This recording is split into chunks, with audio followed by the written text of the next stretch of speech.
morning, good morning, good morning, good morning.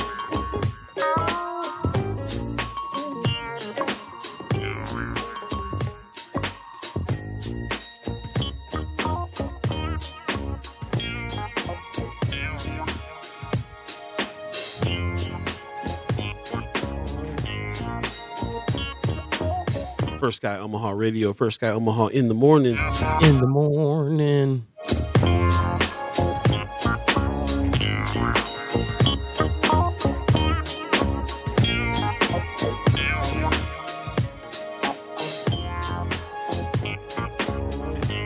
Time to get up and move your body. Wake up, wake up, wake up, wake up.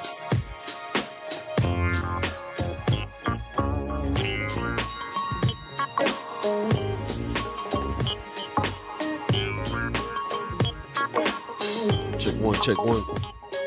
Testing, testing. Is this thing on?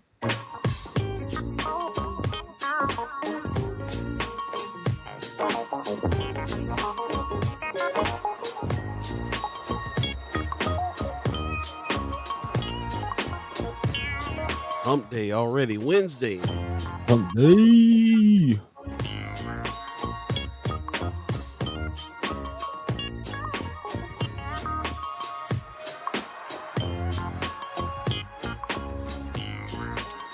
Check one, check one. Voice came back just in time. Man, like, who is that?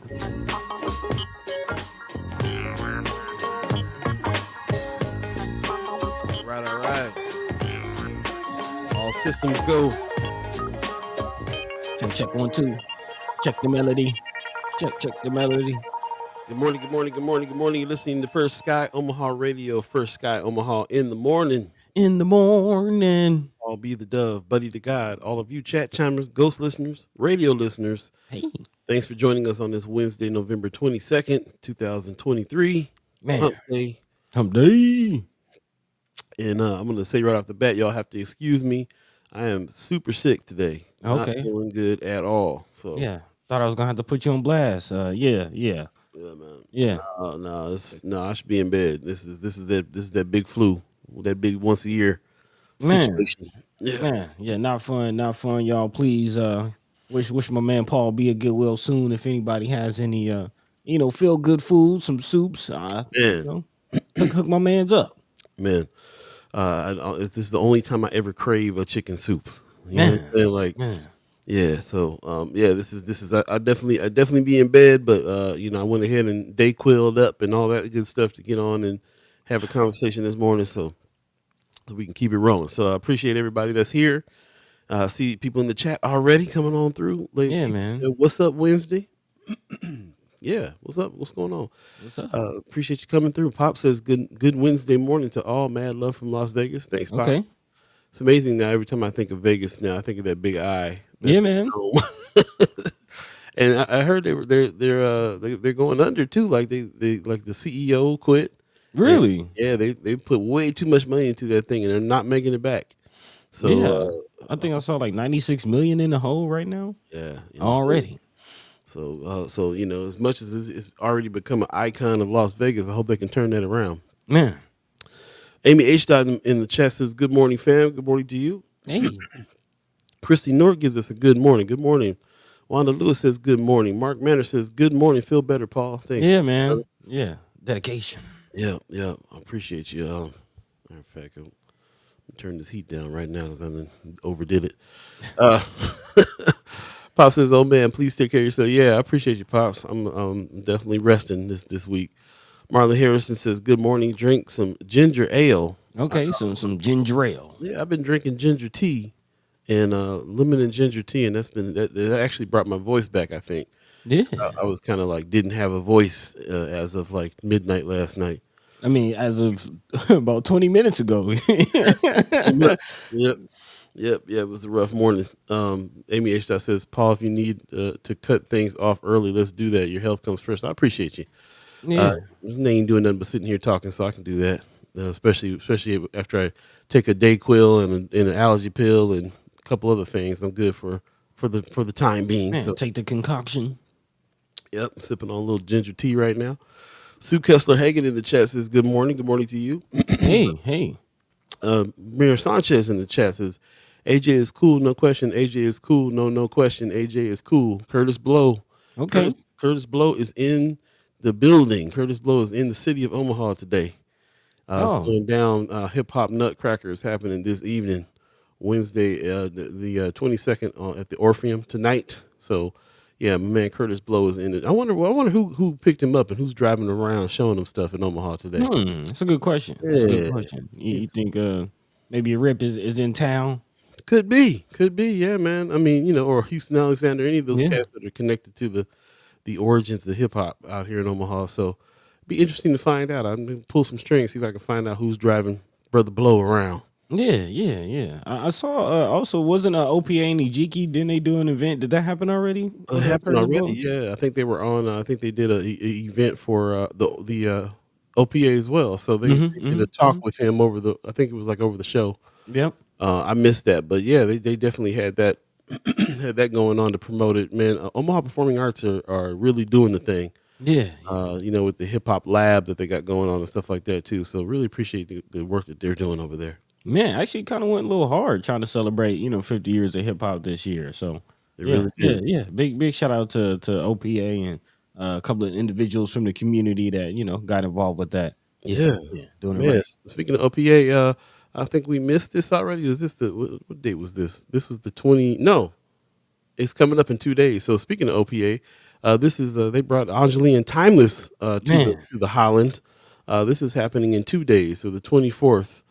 Check out omahaperformingarts.org to get tickets and stuff for this. But I mean, this is what I'm talking about. They're not just bringing in dope acts from out of town, but they also are hooking up local acts and putting them on a grand stage out here in Omaha. And Angeline Timeless definitely deserve it. man. Yeah, Yeah. definitely. So shout out to OPA.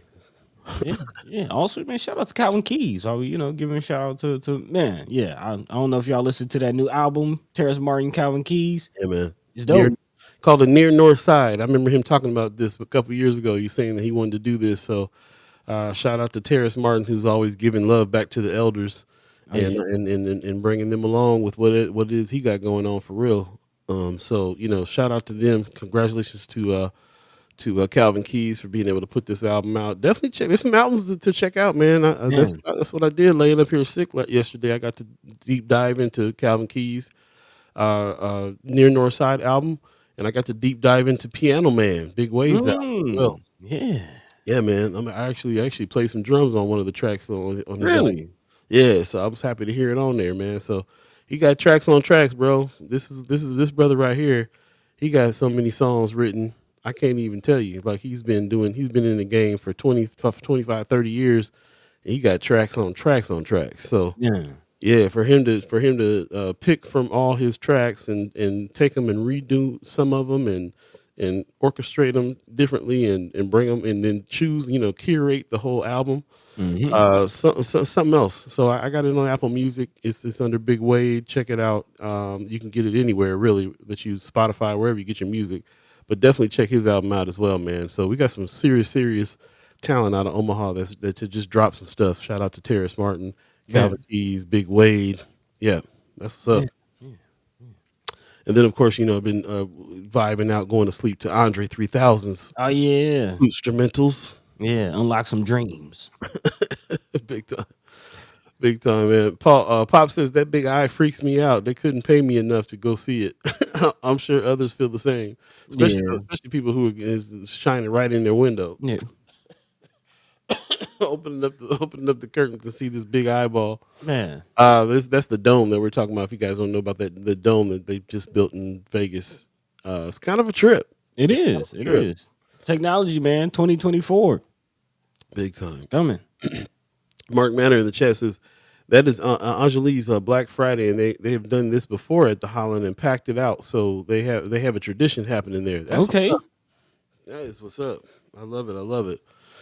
Yeah, like I said, man, shout out to what OPA is doing over there. They got some great venues too, not just the Orpheum where the hip hop Nutcracker is going to be tonight, but of course the Holland, which is my favorite building in town. Man. I'd love to play on that Holland stage. The 1200 Club that they got that's on this in the same building.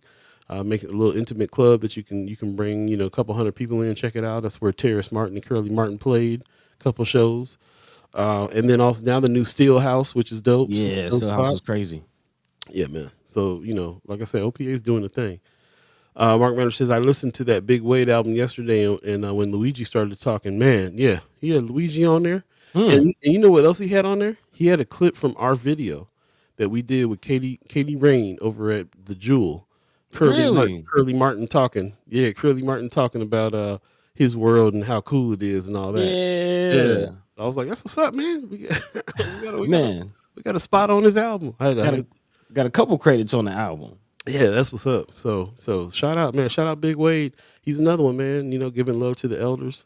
Making sure that he lets the younger generation know what's happening. So Preston Love was on there too, on that album. So yeah, definitely check his album out, man. Beautiful.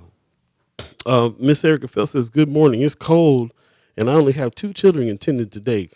Coffee time. That's what's up." Yeah, there you go. Well, hopefully you're not too ganged up on. Yeah, two babies a little light today. But yeah, it is what Turkey Day Eve, if you will.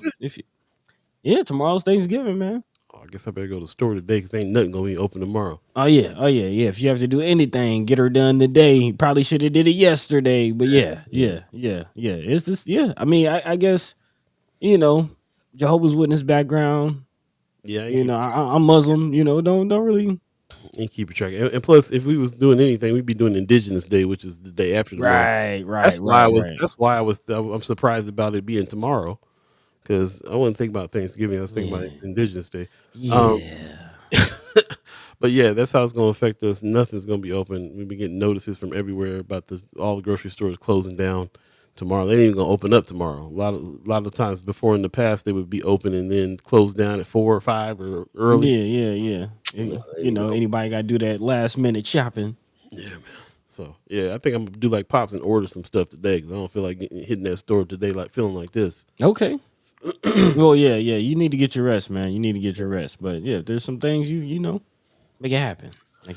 Wanda Lewis in the chat says, sorry I missed Monday. A friend of mine's son passed away due to medical issues and the funeral was Monday. Man. Sorry to hear that. Man, condolences to the family. Miss Erica Pell says, saw the Curtis Blow video last night. It was basically a commercial for the Nutcracker. Yeah. Yep. That's what's up. Anybody seen that? Anybody in the chat ever check out the hip hop Nutcracker? It's something every year I'm like, I'm gonna go check this out and never do. Keep on. Something gets in the way each year, but let us know if anybody's seen it. Have you ever seen the actual Nutcracker? You ever gonna? Yes, I've seen the actual Nutcracker, not on purpose. Okay. But, yeah. I took the babies to go see one year. I mean, yeah. It was at the Orpheum, so it was kind of good time. Actually, I think I have heard some experiences or stories from people who've gone to the hip hop Nutcracker. I mean, going to the actual Nutcracker, that was pretty entertaining. And being a hip hop head, I can imagine that hip hop would kick it up a notch. Yeah. Yeah. I mean, cat spinning on his head in the. You know what I'm saying? In the Nutcracker suit. Yeah, I mean, it says turns Tchaikovsky on his head in the coolest possible way. Okay. All right, that's what's up. Yeah. I'm not, like I said, not a big fan of all that. I was dating. I think I was dating a dancer that was in it, or an actor, or something. She was doing something in it. I can't remember what state I was in when I saw it. I don't know, man. I was, like I said, I'm not into it. You know what I have been tripping on though, because of working at the Benson Theater and Chip Davis being the main name holder there. The Chip Davis Mannheim Steamroller Show. I've been seeing clips of that. I'm like, oh, he goes all out. It's like a rock show. Man, you've been telling me about that for some years. It's like he got pyrotechnics. I mean, if you want a different kind of Christmas show. Okay. Yeah, I don't know. He's world famous because of it, and he made his fortune on Mannheim Steamroller stuff. So I guess it's something that's a huge thing out here. It's a thing. I've never seen it though. Yeah, I've never seen it. Also, let's see. Let me jump back in the chat real quick. Miss Erica felt. Oh no, Wanda Lewis says I can make some turkey soup on Friday. Hey, there you go. I'll hit me up. Miss Erica says your greens are in the freezer, buddy. The children are making bread today in the shape of turtles for Turtle Island. My Hmm. family doesn't do Thanksgiving either. That's dope. That's dope. Okay. Speaking of which, I ordered you a dozen chicken, Miss Erica felt, so we can do that trade for some greens. So I gotta find somebody to go pick that up today because my order for the tamales is today. So Mm. chicken tamales coming. Yeah. I have to Hopefully put that them in make the you feel freezer. better. Huh? Hopefully that make you feel better. Man, I don't know. I'm feeling so bad. I might have to put them in the freezer and wait a few days so I can Man. really enjoy them. Yeah, I'm gonna take a COVID test later on today because it's like messing with the senses and everything right now. Really? Yeah, it's either flu or COVID. I mean, we're in the season now. Man, yeah. At any rate, man, please get well soon. Well, we about to get real well right now as we jump into a a fresh edition of First Sky Omaha in the morning. Thanks for joining us on this Wednesday, November 22nd. Once again, fresh edition, First Sky Omaha in the morning. In the morning. I'll be Buddi3 Da Gawd. All of you, let's get going. Hey.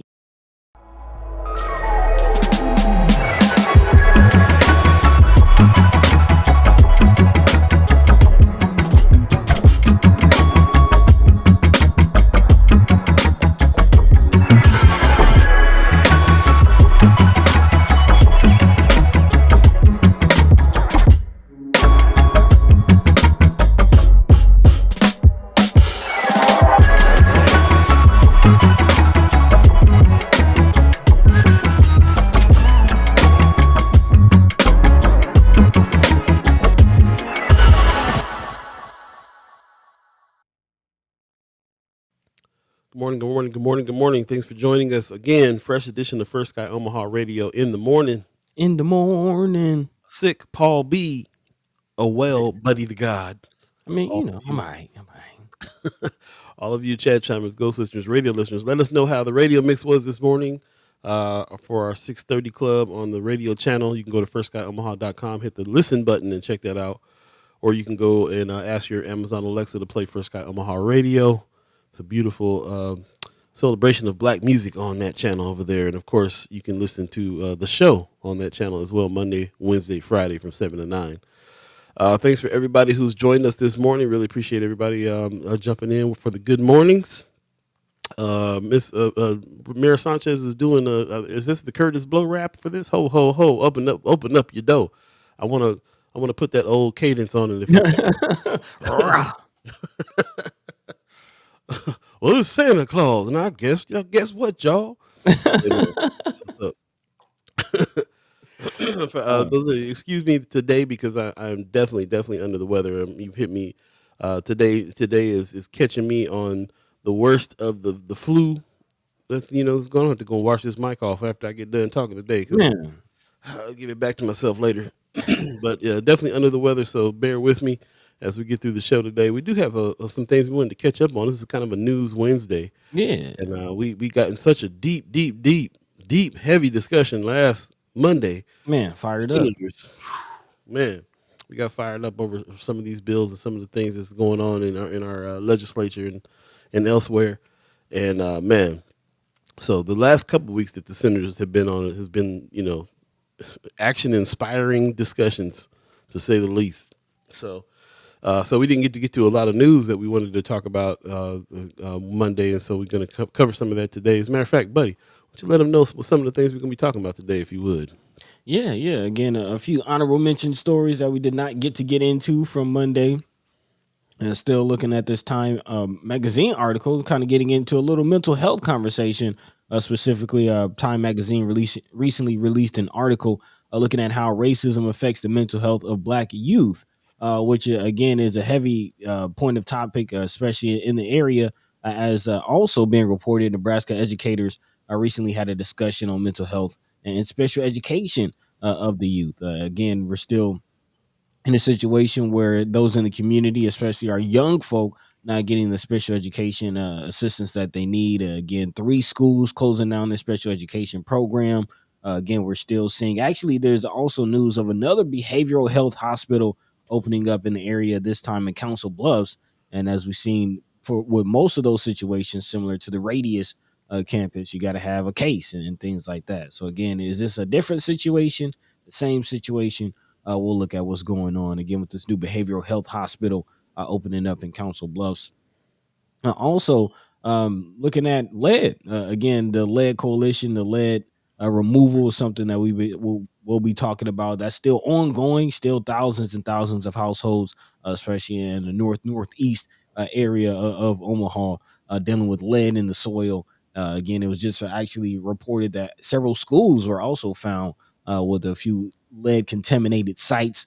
So again, there is a push to remove some of that, and then we'll kind of talk about that coming up. Also, speaking of talking about things, there's definitely a big conversation going on at the University of Nebraska College of Law, looking at what's going on with the inspectors general controversy. Again, inspector general of the state being blocked from overseeing what's going on with health and human services, child welfare situation, and also prisons. Two of the some of the most controversial departments in the state. Again, child welfare still reeling from the St. Francis ministry situation, and then also our prison system, which is still the most overcrowded prison system in the country. Again, still with that federal overcrowding emergency, yet trends going in the wrong direction. So yeah, we'll definitely be talking about that. And then also on Monday, again, we got deep into what's going on with LB 1024,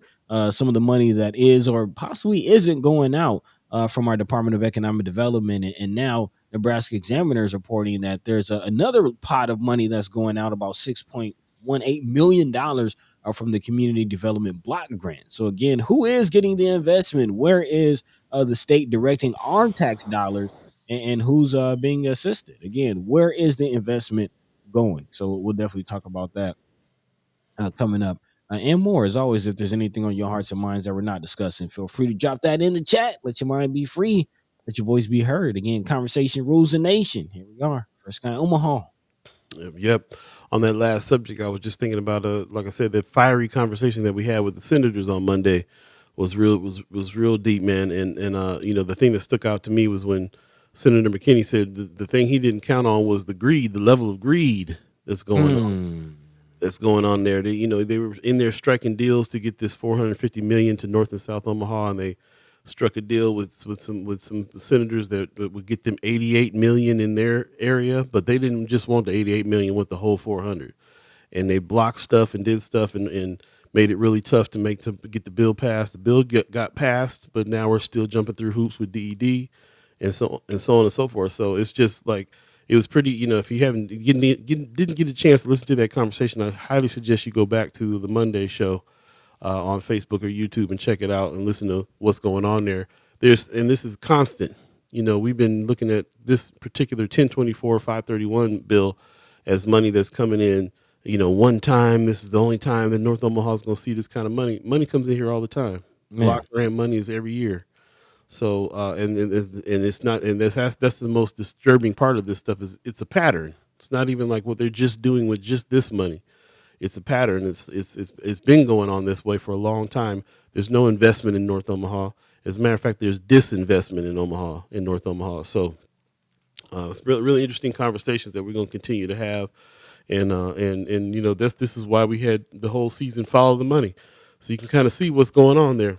Mm-hmm. The economic development that's happening in our neighborhoods is non-existent. There's no such thing as affordable housing, no matter how much they say that term.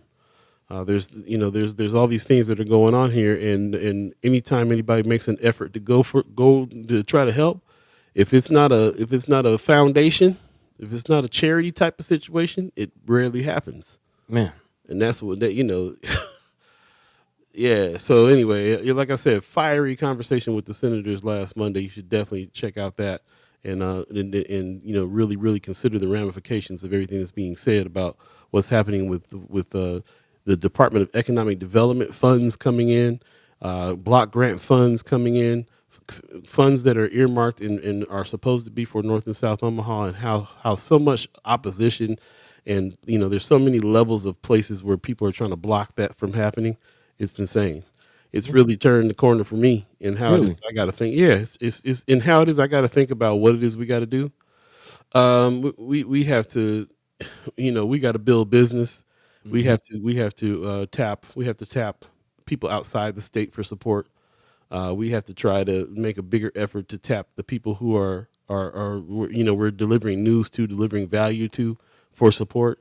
It really is like if you happen to fill out an application and be able to receive some money that's earmarked for North Omaha from from federal funds or from state funds or whatever, it's got to be like a cherry on top. It can't be the whole jump that you have to get your business up and running. There's too many forces against making some real big change going on here. Yeah, yeah. And if there are efforts, or there is money going to certain things, it's stuff like, I believe that North End Teleservices is getting a big chunk of money in order to develop what they're doing. So they'll put it in specific areas or let foundations handle it, and that's really kind of it. So Mm, you know what I'm saying. If you're not, just like how we mhm. were saying in the beginning, if you're not connected to certain organizations, foundations, or certain nonprofit organizations here or churches, you won't even know if that money's coming. It's supposed to be coming. Right, right. Just falls through the cracks. If you're an average everyday person just trying to survive, just trying to make it through, how do you get the assistance? And yeah, I definitely agree that it's just changed, kind of soured that thought as far as being able to have that relationship with a state level as far as getting investment, and turning business that's going to build jobs, is going to, generate tax revenue for the state, and kind of have that reciprocal relationship. It doesn't seem like that's going to be the case. But at the same time, again, we are tax paying, Right. citizens.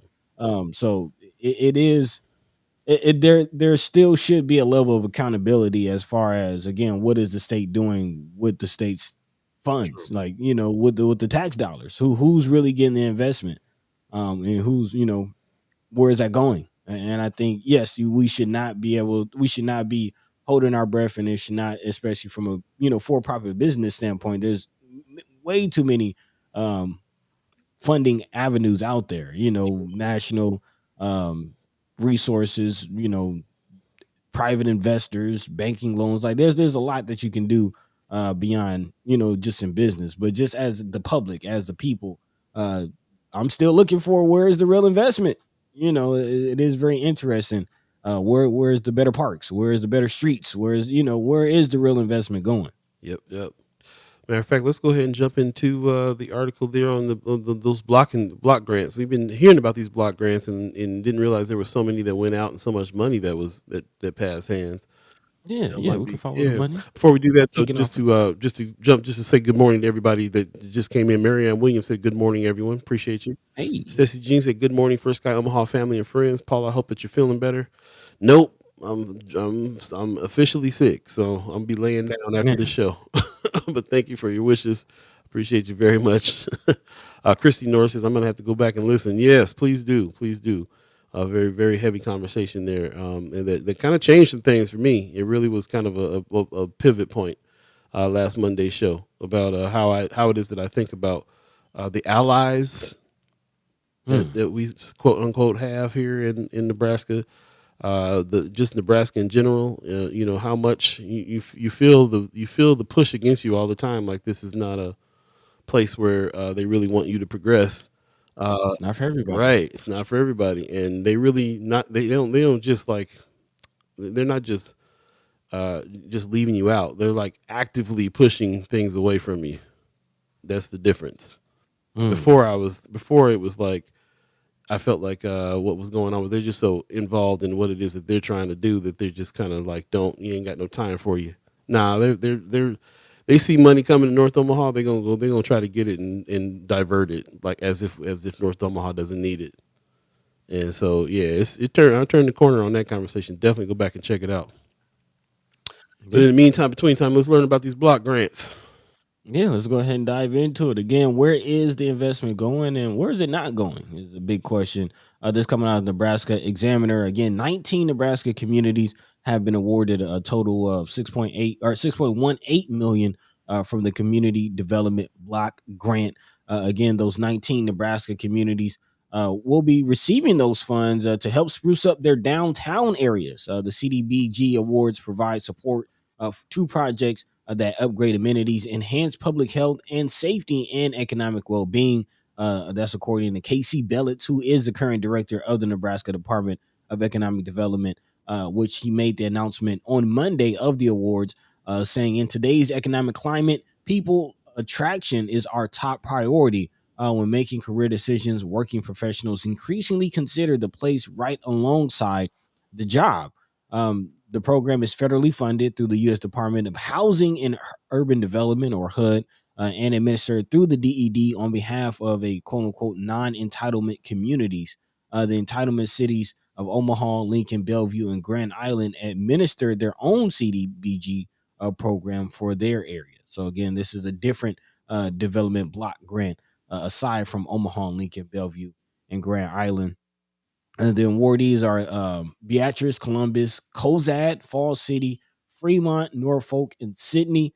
Also, a few planning effort block grants go to Gibbon, Ravenna, Stamford, and Tecumseh. And then a few other public works grants have gone out for things like fire trucks, park revamps, and gutter work. Again, 415,000 Alliance, Sioux City, South Sioux City, excuse me, got some funds, in Wybor, a few other rural areas. Again, getting some funding. But again, very interesting. Just continue to follow the money. Where is the investment going? We're definitely kind of looking at Casey Belletts. Again, Casey Belletts is the current director of the DED. Quite interestingly, got into his position right before this LB 1024 situation really started to gear up. If you remember, the previous director, Tony Goins, going out under some pretty questionable circumstances, kind of suspicious, if you ask me, just seemed very sudden. Again, there was a slight call for investigation. There was some uh, controversy surrounding our brother Goins, and that led to him initially stepping down. It's still unclear if he, chose to resign due to that controversy, if he was fired, if he was kind of, quietly asked to resign. It's very interesting to see, how that change of power happened, when it happened, and what's going on with that. If I remember correctly, also Casey Belletts, again current director, was close friends with Pillin growing up. If I'm not mistaken, if that was a big part of the um, reporting when this announcement was made. The fact that again might be some good old boy network things going on. Just wondering what's happening really in the administrative branch of the state, and we'll be talking about this in more detail a little later on when we get into this inspector general's conversation. But again, what is going on here in Nebraska?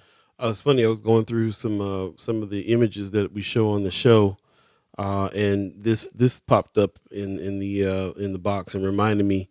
This is something that came from Nebraska Examiner. This is months ago. This is months. This is around the time that Tony Goins actually. I think he officially stepped down.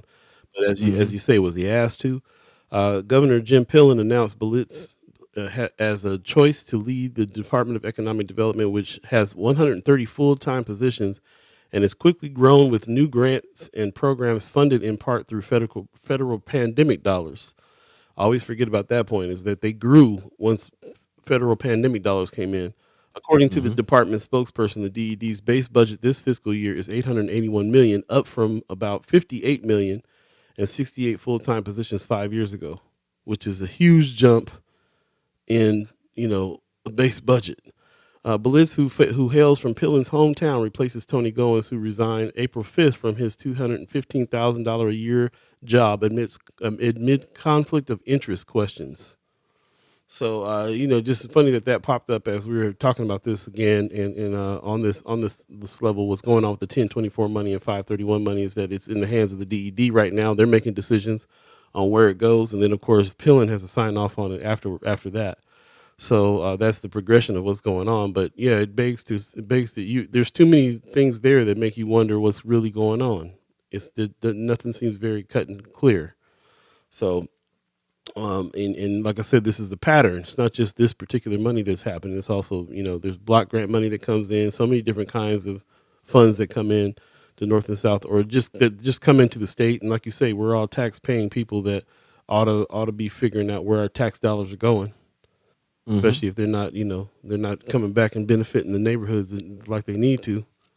Interesting stuff. Yeah, and I mean, just you start to piece things together, and you really start to question, like, what is really, who's really running the state? What is the governor really about? What type of because we kind of talked about it. Is Illin Pillin gonna be Illin? Is he, what? How much different from Ricketts? And we all know, what we went through with Ricketts. Is the leadership from Pillin. And the more and more I'm kind of looking at it, it's like, what are you using your power for? Again, he's already been called out for the Pillin family farms and the level of nitrates that are coming out of the farms, and some of the hazardous materials that are being just thrown out into the wastewater, and just kind of the lackadaisical approach to how a lot of toxic waste is being used and disposed of from the Pillin family farms, which is again the largest pig farm operation in the state. And then Um, what's more concerning is the position that he's in to be able to cover up things and right, right. make decisions and laws that don't, that make it so that it's okay for his company to do that. So we talk about the, conflict of interest should be the state motto. I feel like, because that everybody who's in anything has there's some kind of conflict of interest. It's either being thrown on people or it's being covered up, but that seems to be the case everywhere. Insider trading, you know what I'm saying? Man, and again, as I mentioned, we'll be getting into this whole inspectors general conversation, because again, there's a fight for even more, even less oversight from the Pillin administration. Again, the inspector general, or the attorney general, Mike Hilgers, is calling for the legislatively created inspectors general's office to close down, to fall back, to not have as much oversight over the corrections and the child welfare situation. So again, what are you trying to hide? Why are you pushing back against this whole check and balance situation? What is really going on? And now the DD again, which is led by a Pillin appointee. Hmm. What is going on with LB 1024? We'll continue to keep our eyes on who does receive funds, but I'm starting to kind of get a little worried about the Pillin administration. Interesting. One Loose in the chat said when Veta Jeffrey left from the Chamber of Commerce, she became a spokesperson for economic development. I didn't know Mm. that. Said I had been wondering why she was still in Omaha. Interesting. You have to get I need to update a little bit on who Veta Jeffrey is and what she was doing before exactly and why that's significant. Let us know for sure. But I didn't realize that they had us. They were who have we been dealing with as far as spokespeople for the DED. I don't even know who. I mean, we've been talking.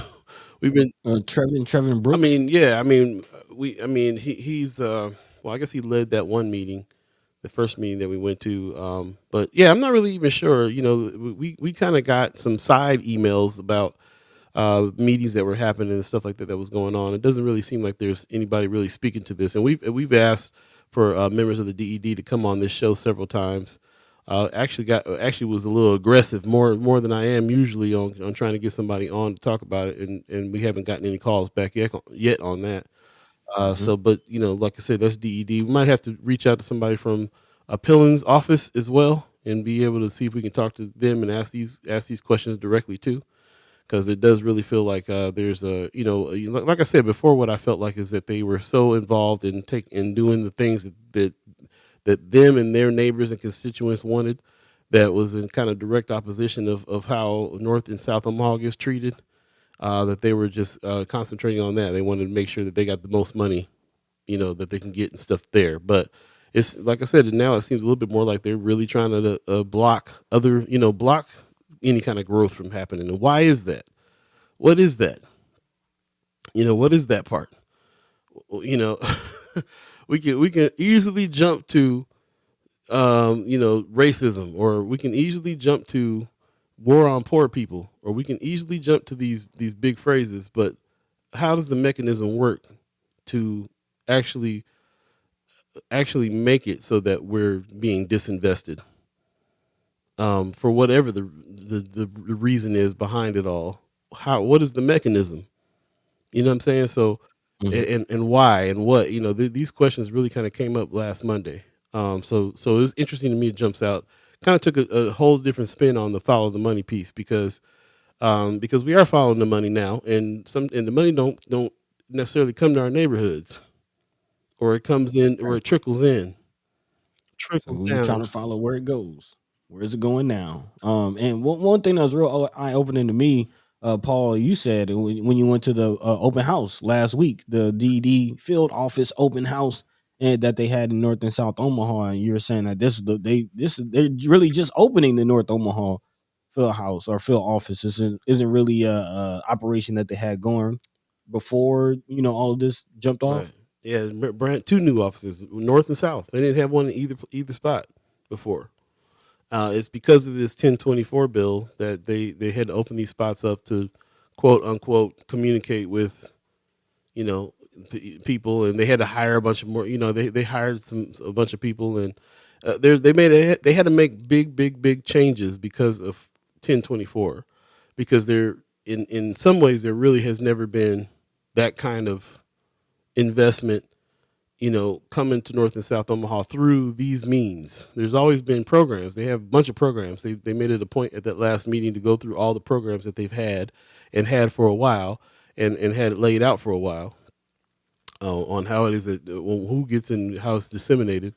But they made it a point to say, because of this big chunk of money that's coming through that doesn't usually come through to North and South Omaha, they had to make some arrangements, and that's Hmm. some of the reason for some of the confusion, and some of the reasons why they were kind of making it up as they go along a little bit, like how much we're going to talk to the public about things. They never encountered a public that needed to have this many meetings and ask this many questions about anything, and it's because they're dealing with neighborhoods full of people that are traumatized from being jacked in the first place, Yep. and they don't have, what I'm saying, their staff is, they're not psychiatrists. They you know what I'm saying, like, their staff is trying to navigate, and on top of that there's forces on the other side that we're not privy to, that they got. They have to they work with the city, so like they got to deal with Pillen, they got to deal with what his decisions are going to be on things, and as you can see, there's people that have been assigned by Pillen that's running these departments. So what are you going Yep. to do? Wanda Lewis says they had several spokesmen. Veta came from St. Louis to be the CEO. That's right. That's right. She came from St. Louis to be the CEO of the Chamber of Commerce. I Yep. remember now who she is, and she Yep. was recently replaced by Heath Mello. That's interesting. Mm. So you're like, why did she go back to St. Louis? Well, she stayed in town to be a spokesperson for DED, apparently. So that is interesting.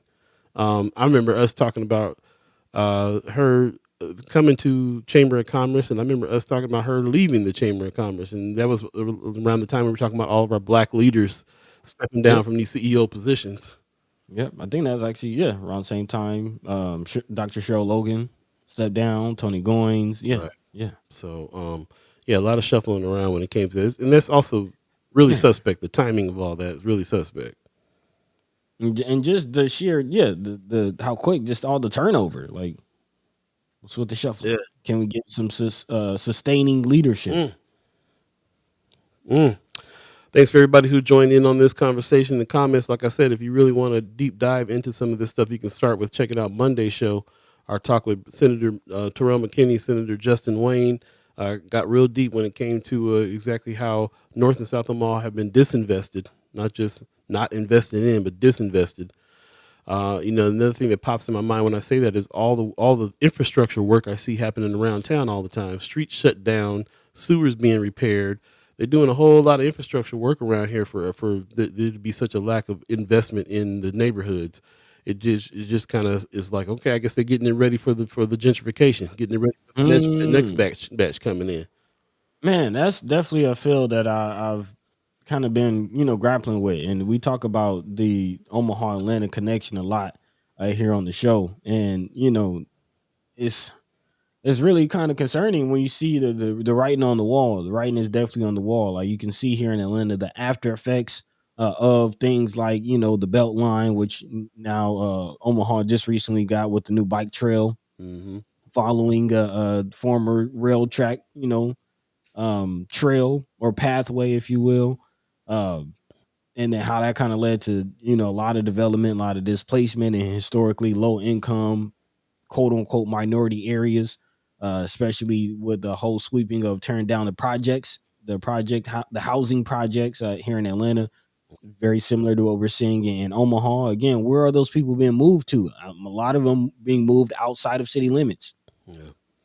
A lot of them being moved outside of city limits. What does that mean for voting? What does that mean for again, investment, tax base?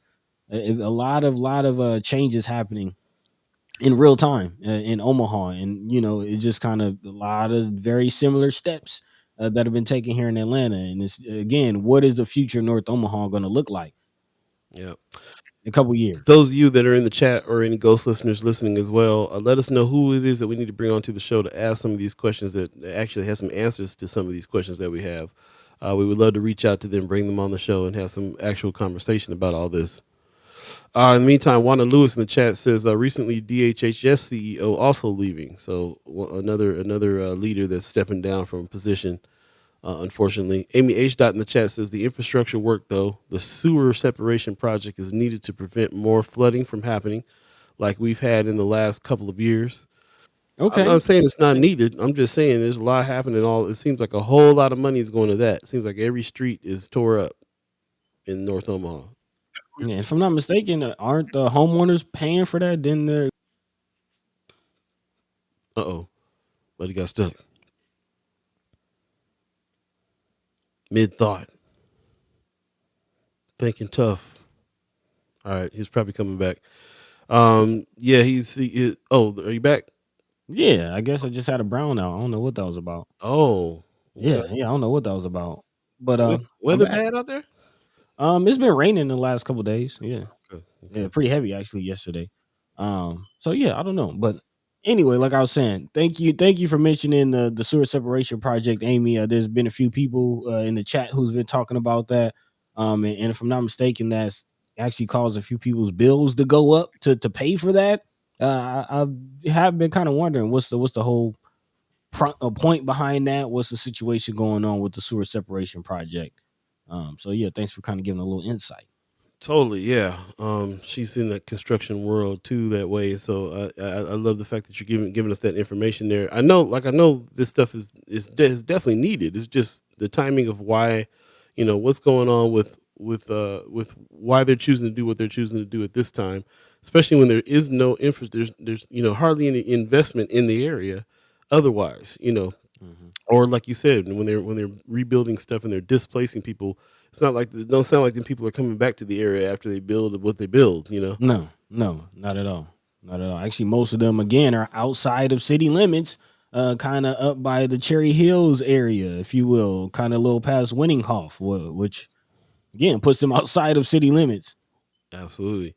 We got John Carter in the chat. Good morning. On Facebook over here, he says the purpose of the Commission of African American Affairs is to engage the community and turn these economic and leadership disparities around using legislative empowerment. Okay, we That's need what's that. up.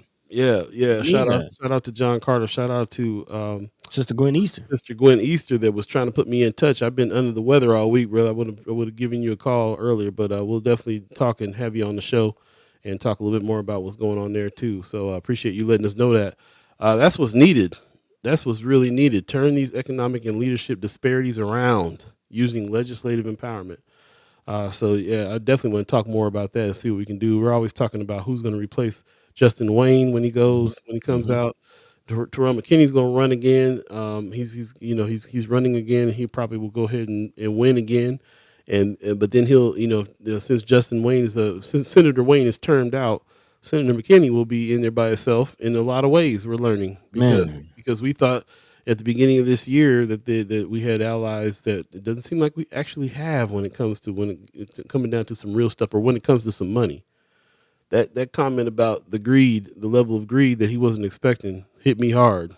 yeah, and I mean, as we've seen with some of the filibusters from last session, like yeah, we have allies as far as it deals with their agendas, but when it comes to us trying to get things for our community and get what we need and get our issues and our perspectives acknowledged, It's a struggle.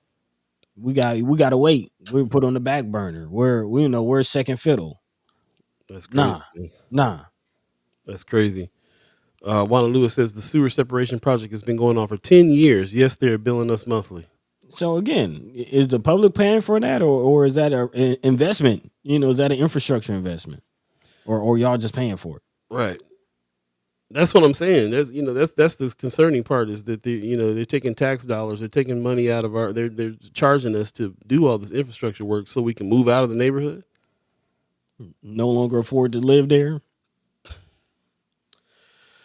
750 right now in Omaha, Nebraska. If you believe in the concept of time, let's take a quick break, smell the coffee beans, come back and jump into some other subjects. Again, thank you so much for your comments and your information. You guys are our co-hosts when it comes to that. I mean, we're not sitting here with all the information here. You bring it to the chat a lot of times. So really appreciate everything that you guys are putting out there. So really appreciate it. We'll take a quick break and come back. Once again, you're listening to First Sky Omaha Radio.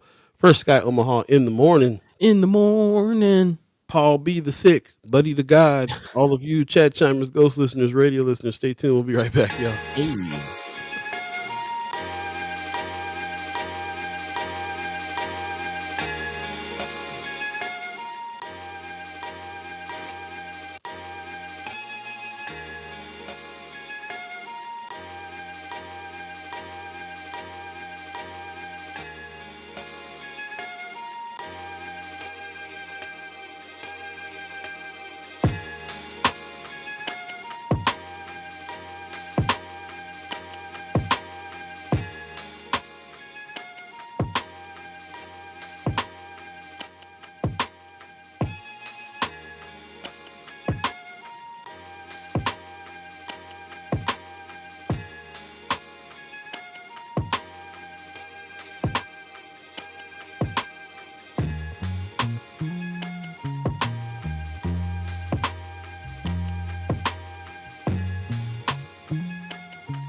Welcome back, welcome back, welcome back, welcome back. You're listening to First Sky Omaha Radio, First Sky Omaha in the morning. In the morning. Paul B, Buddi3 Da Gawd, all of you chat chimers, ghost listeners, and radio listeners as well, digital radio listeners. Definitely check us out on the digital radio channel. Go to firstskyOmaha.com, hit the listen button, and we'd love to hear from you. Before we jump back into the conversation, just want to remind everybody to, actually thank everybody for bearing with me. I'm definitely under the weather today.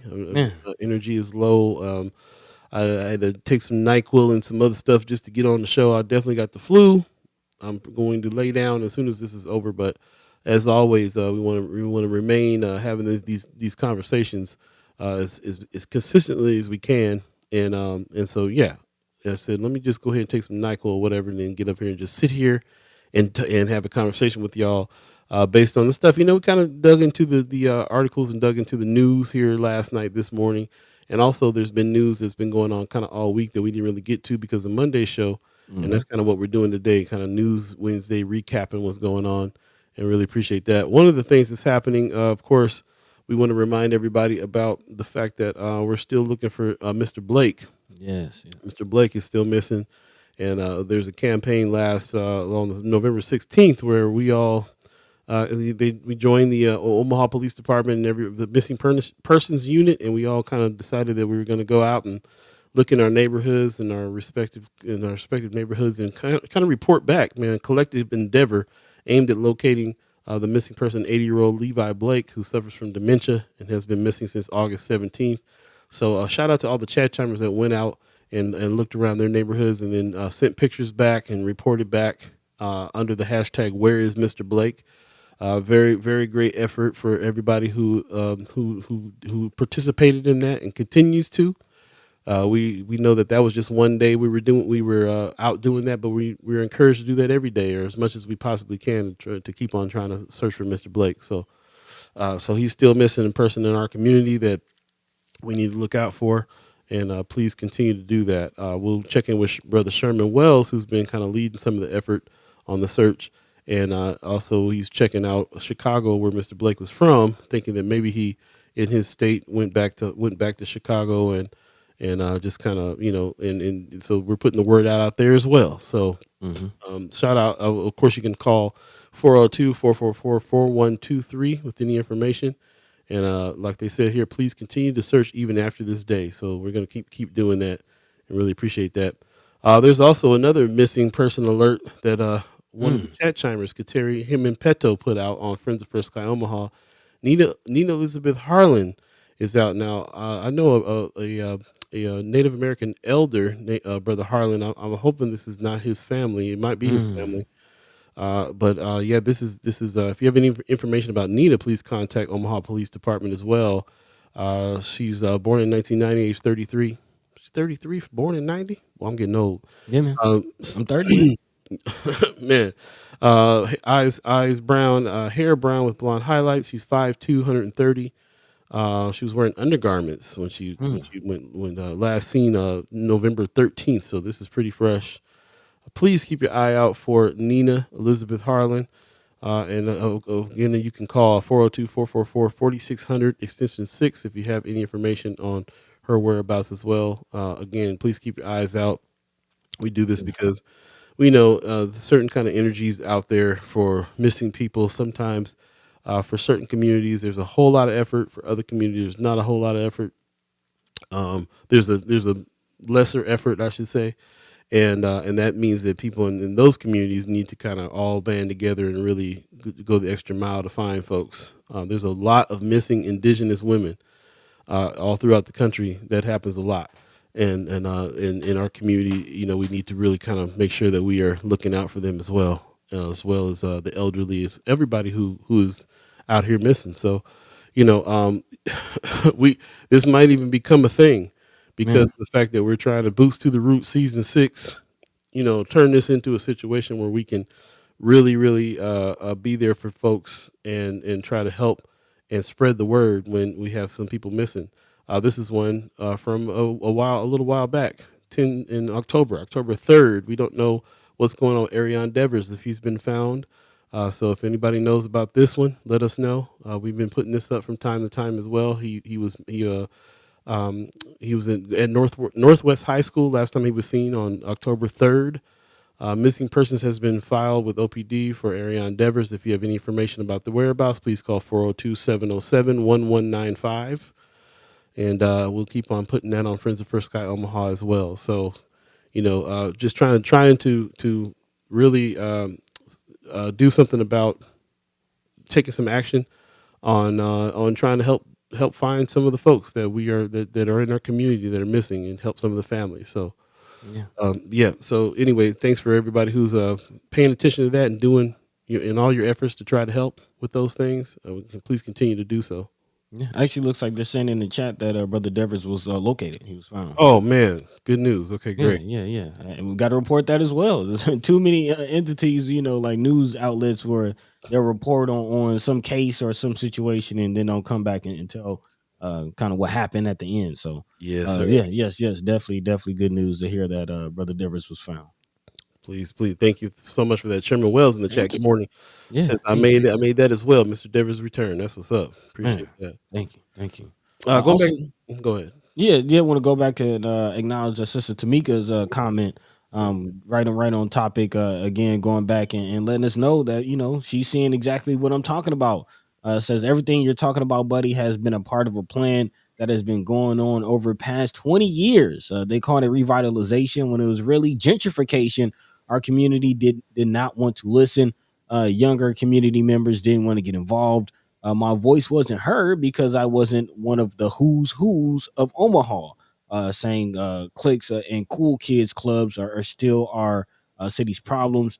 There wasn't a response until the community saw the plan. That's too late now, and we are struggling to recover. And yeah, I mean, the writing is pretty much on the wall, man. The writing is on the wall as far as what's going on with the gentrification, and just the development of the city. Which way is it going? And again, where are all these new developments that's happening? All these projects that's being torn down. Where are people going? That's the real question. They're promised that they can come back into those neighborhoods once things get rebuilt, but they seem to be displaced and not coming back. Yeah, I mean, you can kind of see where they're going. New apartment complex, several new apartment complexes up just past 90 at the military. You know, go past Winninghoff. You'll see where all those people went. Right, right, right. Appreciate everybody. Appreciate that comment there, Miss Renee. Thank you very much for that. Yeah, it's a great summation of what it is that I'm feeling and thinking for sure. Um, she's also thanking Brother Wells for his efforts. Yeah, man, I really feel like we got to do something about trying to help Sherman Wells, Untamed, BAA. These are people that got feet on the ground, boots to the roots, that are actually really doing some good and spending their time to be out there. Like I Yeah. said, if you can't be out there with them, help them out with the financing that those efforts. We can all put in 5, 10, 15, $20 to help brothers who are out here doing the work really Mm. really do it. You know what I'm Sister Tamika giving us even some more insight, saying they're homeless, bro. Multi families living together to afford rent. Man, man, we That's were just true. talking about that. I mean, that's we were literally just talking about that on Monday. Like that, it seems like that, has to be the case for people to make it. And I do feel like there are benefits for multi-family homes, multi-generational situations, but it's better when that's a choice and not something that you have to do to survive and to really make ends meet, and you don't really have enough space for everybody. It's a different thing, but it is very, very interesting That's to see how that's happening. I like what she's saying about it being you're homeless.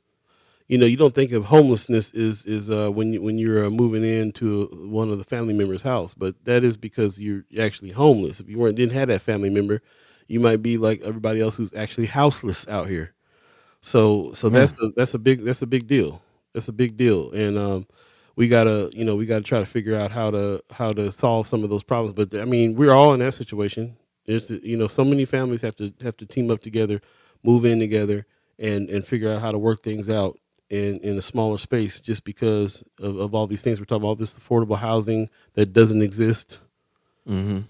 So yeah, it's a deep problem for sure. But the Kasim in the chat says more huge announcements, fellas, and good morning to you. Hey. Can't wait to hear what you got going on. Yeah, yeah. A lot of big Uh, things. Brother Wells says the problem is there is no help for the parents with the runaway children missing or exploited. Yeah. Man, that's heavy. There's somebody in the chat named Paul Peters who's obviously trolling. So please ignore him. We'll figure out how to get him out, and you can go ahead and cut that right now, brother. Appreciate you.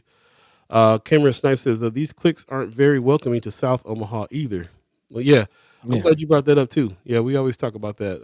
There's a lot of our community in South Omaha, and a lot of times they're not being able to be in the same room with the people in South Omaha that think that it's supposed to be a certain way. Okay? And Kimber's a testament to that all the time. So I'm glad you're giving us the perspective there on those things too, for sure. Gwen Easter said exactly, Tamika. No one listens until it's too late. Yeah. Well, we got to do something to solve that. Yeah. We got to do something to solve that. 8:03 right now. If you believe in the concept of time, thanks for bearing with me. I'm definitely under the weather. I know my energy's low, but please bear with me. We definitely feel like it's still very important to have these conversations and to talk about what's going on here in the news that's affecting our communities, and that's why we're here to do that. But yeah, we're in officially the second hour of the show now, and so those of you that have not gotten a chance to chime into the chat, please do so. Ghost listeners, you're always welcome to come in as well and chime into the chat on some of these subjects. And let's go ahead and continue on with some of the news that we set aside for today, if you don't mind. Yeah, yeah. I mean, I sort of alluded to it earlier, so we can definitely go ahead and jump into this. This is definitely another story that we did not get into on Monday, but this is something that's been going on throughout this week. Again, there's been a lot of controversy surrounding the recent decision from Nebraska Attorney General Mike Hilgers, who stood his ground again just this Monday amid criticism of his recent legal opinion that has ultimately blocked access to information for two of the legislatively, created inspectors general offices. Again, the issue and came down in August when Attorney General Hilger stated that the inspectors generals of correction and child welfare were unconstitutionally infringing on the powers of executive branch agencies by having unfettered access to their computer records and properties. During a panel discussion that was recently held at the University of Nebraska College of Law, State Senators Daniel Conrad of Lincoln called the legal opinion a political stunt that has ultimately, again, blocked the legislature from its duties, which are overseeing operations of state agencies and as a check and balance on executive powers.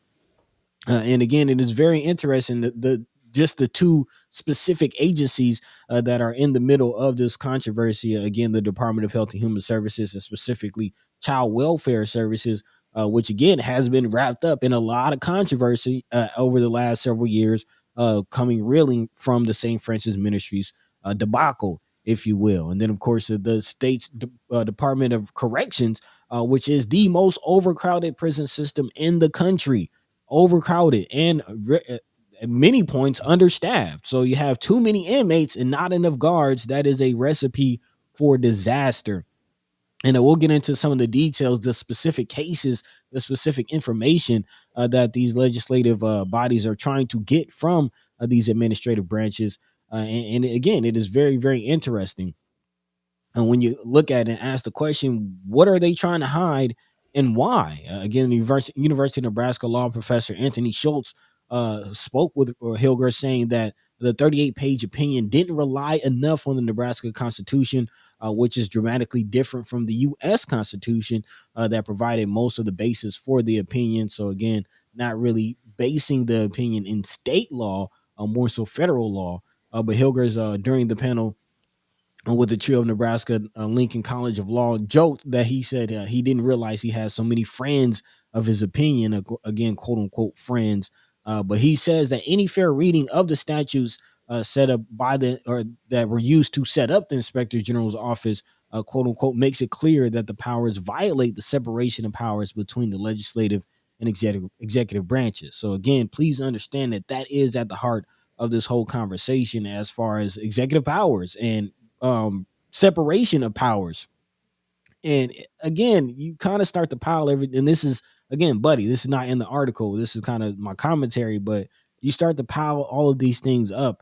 And it does start to look like, again, the Pillen administration is trying to hide things. If you remember, even coming into his administration, Pillen wasn't, a lot of people weren't expecting Pillen to be very upfront about his public appearances, his, again, press conferences. There was even, statements that he wouldn't share his press conference schedule with the reporters, so he can dodge questions. He didn't do any debating. There was an article from Flatwater about executive immunity that was called on by the Pillen administration. So again, what are they trying to hide? What are they trying to hide? And it is very interesting when you look at the two instances. Again, there was specifically a case about an inmate who passed away. That again, information was blocked. Again, the legal opinion has become more controversial since its issuance because inspectors generals have been blocked from obtaining information from state agencies, again, including information about an inmate's suspicious death at the Tecumseh State Prison last month, and also background on the near starvation of a state ward. The two offices were created over the last decade due to problems within state prisons and the state welfare system. Again, two of the most controversial departments in the administrative branch of our state government not being upfront with information. Again, problems that include two deadly riots at the Tecumseh prison and the hiring and later firing of St. Francis Ministries to oversee child welfare, even after an extra infusion of $110 million in state funding. So again, the most dysfunctional departments being very, very close-lipped. Again, why? What are they trying to hide? And what is going on in the Pillen administration? These are all great questions. Once again, you know how we roll around here. So we'll definitely, because we're asking these questions, reach out to the Pillin camp and see if they want to come on and talk and answer some of these questions. That would be awesome if they chose to do that with us, because we definitely have some questions and concerns, like Michelle Trotter used to say. Man. Tamika Renee in the chat is saying we are able to position ourselves to be a mighty force. excuse me, our people talk a good talk, but need to take action. Yeah, man. You have the BAA and land available to build on. You have empty lots all over North Omaha. We need to talk about investing in our community to help solve our own problems. We have to set egos to the side. Let's come together and do this work. Man, all for that. All for that. Speaking of which, that just reminded me about the fact that we had our brother Umar Johnson, or excuse me, Dr. Umar on, Mm-hmm. and Dr. Umar told us, said the same thing. Said we all talk a good game, but when it comes to action, boots to the roots, like we're trying to promote here on season 6 of our show, doesn't a lot doesn't happen, and that just reminded me that he will be in town as well on December Yep. 2nd. If you haven't got your tickets to this, you really should. I think it's gonna sell out. So go ahead and get your tickets for this. You can send loot over to the Cash App $ BAA Omaha, or hit the PayPal at info@baaomaha.com. The Black Agenda Alliance is the one that is bringing this together, along with a couple other organizations, it looks like, and they will be bringing Dr. Umar out here for real. Mm-hmm. Black Agenda Alliance presents, in honor of its 4th year anniversary, the transformational lecture by Dr. Umar. And that's, again, December 2nd at 4 p.m. The location is the AOS 4224 North 24th Street. And get your tickets. Get your tickets for this, and support 4th anniversary of the BAA. And then also be able to hear Dr. Umar speak on these subjects as well. He's one of these people out here that are talking about boots to the roots action. We do a lot of talking, a lot of putting, philosophizing about things, but but then when it comes down to it, what's going to be done? So, Mm-hmm. in the spirit of Tamika Renee's comment, appreciate that very much. Yeah, it's a lot of individuals in the community that we can point to and we can call out, and a lot of their organizations that they're a part of and leading and behind. But I will say it sometimes it does feel like, as a collective, we playing, y'all. As a collective, we playing. Yeah, that's just being real. yeah. It's not as clear cut in some communities as it is, because of the history of racism, the history of slavery, the history of the way that we just even like the Willie Lynch papers that BAA just put out, reminding me Man, about the wow. plan that they have to separate us, Oh yeah. that's implemented, and that goes on and on. And I grew up in Southern California, where I grew up around Mexican people really, really close and tightly. And even just them being able to speak the same language was a unifier Yeah. that African American, the black people, don't have. So it's tough, but we got to do it. Cameron Snipes got a good point too. Some folks out here are implementing action. They just don't get elevated. Case in point, NOCP. Yeah. So I want to address that because, excuse me, first of all, I want to say, elevated by who? I want to ask, elevated by who? Mm. And because on one hand, sometimes we're looking for the powers that be to acknowledge us. Most of us that are out here doing this work are looking for our community first to elevate us. So let's think about that. There's folks out here doing this work, and the work is getting done. One thing I really notice about Omaha, from a person who grew up somewhere else, is that in the black community here, everybody really, really, really is looking for the credit all the time. That's like this thing. I feel like it's almost a if they're doing really great stuff, and then they got this one thing that they may call it an ego driven thing. I'm not sure, but there's something about getting credit for something that is permeated everybody's organization. I feel like a lot of, and even individually, a lot of people are saying that get elevated. There's some elevation here that's lacking, that is making everybody feel like you got to give us credit for what we're doing. You got to give us credit. We never get credit for the work we're doing. I see a lot of people doing a lot of good work. I do see a lot of people getting passed over as far as accolades for that work. A lot of times, a lot of people are just in here grinding and getting the work done, and nobody's really acknowledging that that's happening. Or other people, maybe it's the fact that they see other people who don't deserve the elevation getting it. But I do find that to be a little bit of an issue here that sometimes separates us.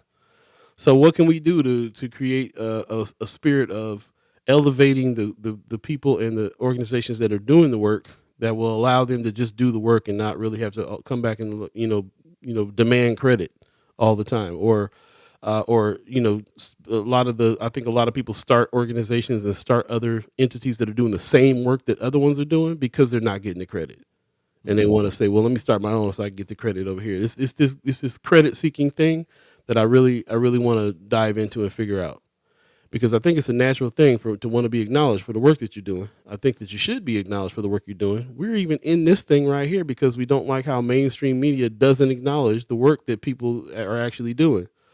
But at the same time, we get caught up with that with each other. Then how can we get together? Mm. So that's where I'm coming from with that, and I hope I throw that out there with the chat chambers. I hope you guys are game for having those. And then this is Black community conversation. This is what I'm talking about. Real time, real talk.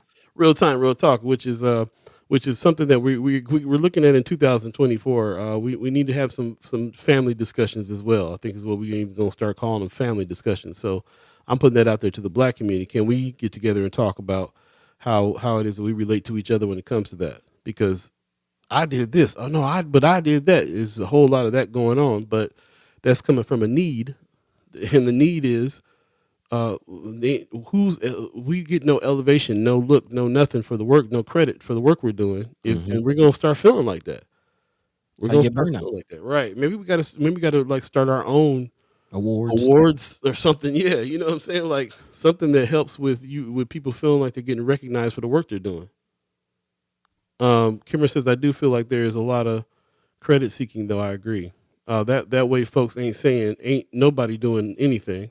Yeah, that I can see us reacting to that because people are doing some work. So when they come and say we ain't doing nothing, that's not true either.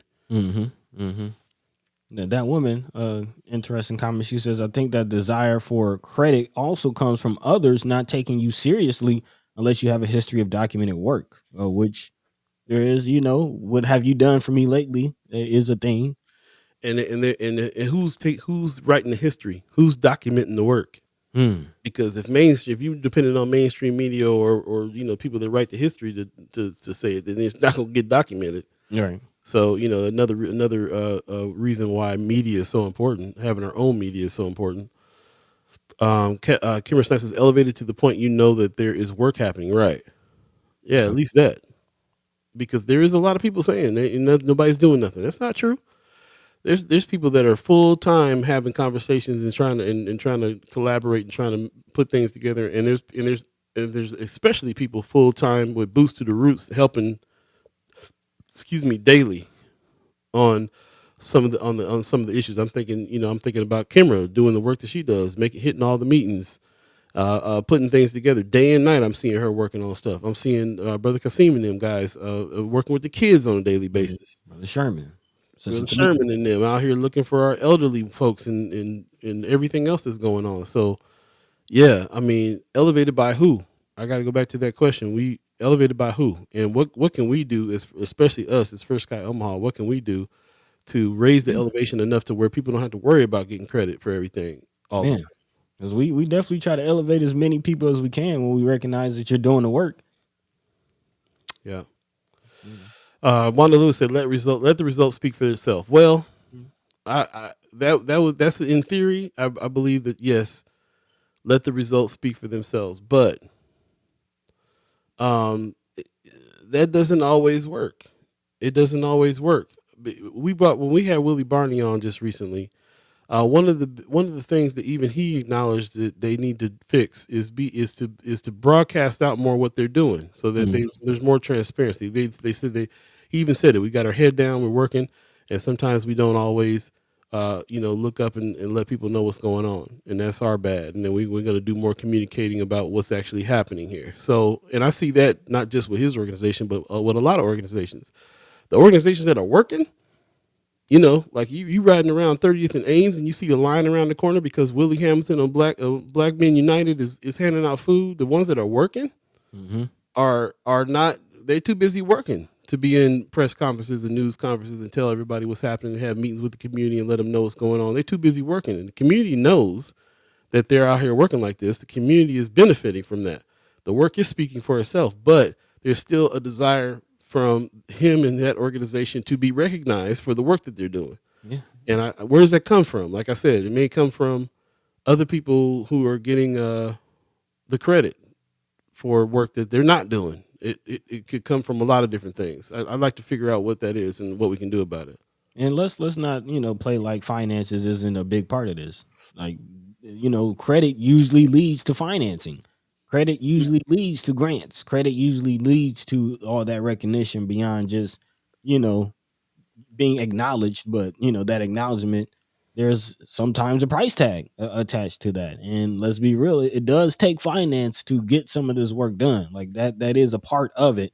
But how much is the need and the desire for the finance driving the need and the desire for the credit, and how much is that tainting the actual work that's being done, or isn't being done?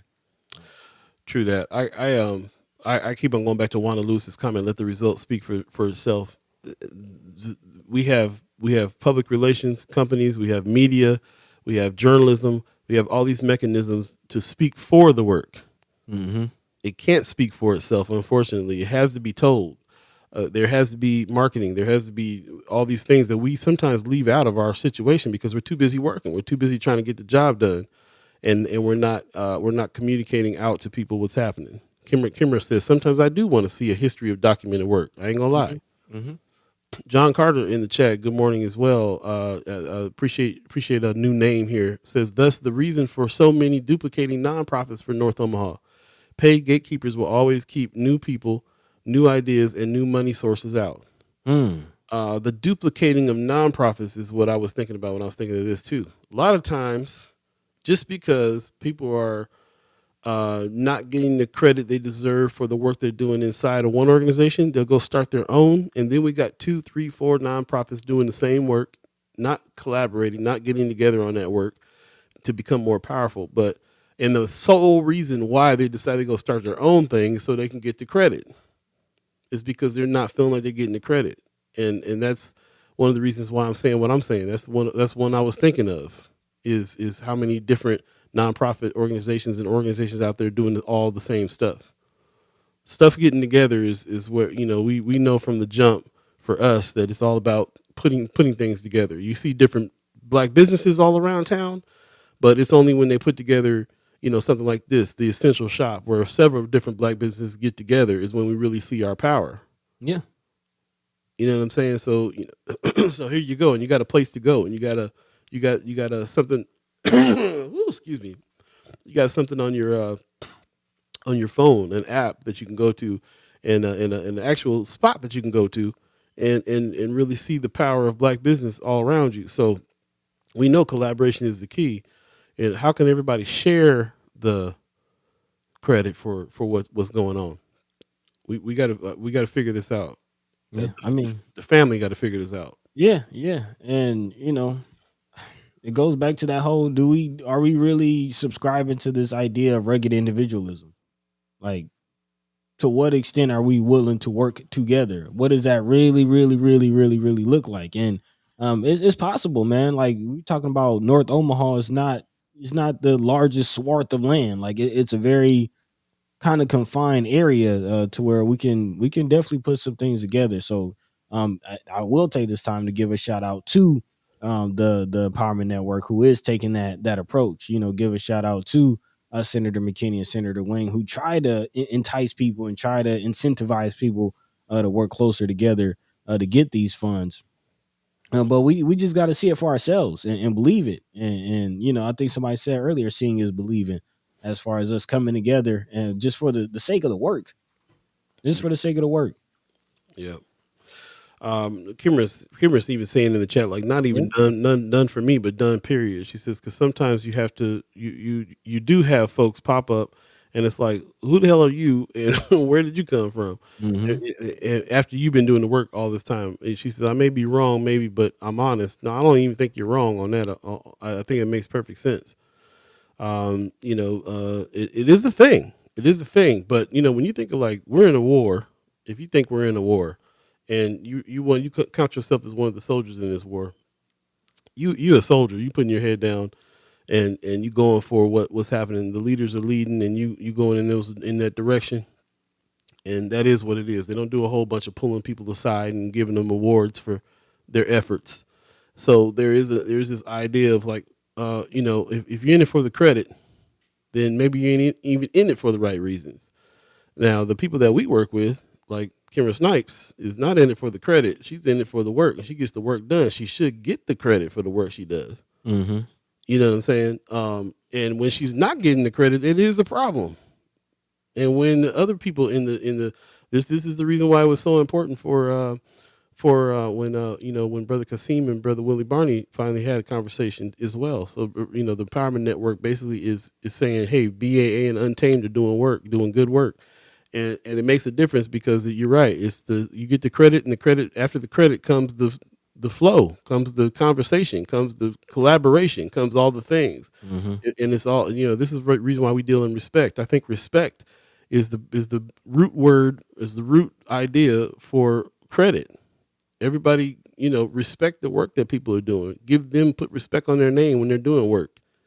Acknowledge them when they're doing the good work. Like I said, half the reason why we got into this because mainstream media won't do that. So I totally get it. She says when you're working and you ain't thinking about pictures for social media all the time. Again, this is a problem that all of our organizations have, and us included. Like we are constantly trying to figure, knowing we come from the school of understanding that taking those pictures and doing the social media and doing the marketing and putting it out there, what it is that you're doing is communication to the public, so people can know what's going on, what's happening. It's transparency to the public, so people can know what it is that you're doing, and if they see that, they might want to help you. They might want to back you. So we know how important marketing is. How many media companies do we have in North Omaha? How many media companies that are really putting in the work and doing the thing and showing and upbuilding and uplifting organizations like BAA and so on and so forth. So this is the reason why we exist, and we're even having struggles with it. So we got to do it. Well, Rome's Reviews, Mayor Sanchez says everyone doing things to better others are gaining traction. Mm-hmm. I'm here for the First Sky movement. Appreciate you, Man. Thank you. Kimber Snipes says it's kind of like why you never have a picture of a UFO. You caught up in the moment. You ain't thinking about that phone to get that pic. Yeah, I hear that. Nope. I hear that. But you also can't prove that you saw it if you don't pull that phone out and take the picture. Mm-hmm. They just gonna think you talking crazy. Winnie says, when I started my nonprofit 24 years ago, I didn't do it for the recognition. Other organizations duplicated my programs and services and started blackballing my organization and businesses to make names for themselves. I started speaking up for my business, organizations, and community. It's a thing. I mean, like I said, when I think about the black community out here, who the biggest problem that we got is that we all are like, I should get the credit for this. I should get the credit for that. And that's our problem. That's our problem because we've been put in a situation where now that's how we feel now.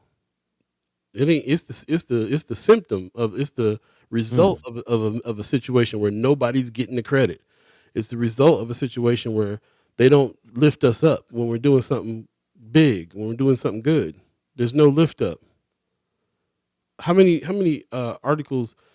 How many news conferences or news pieces did you see in the mainstream media about Julian Young opening up a black bank in North Omaha?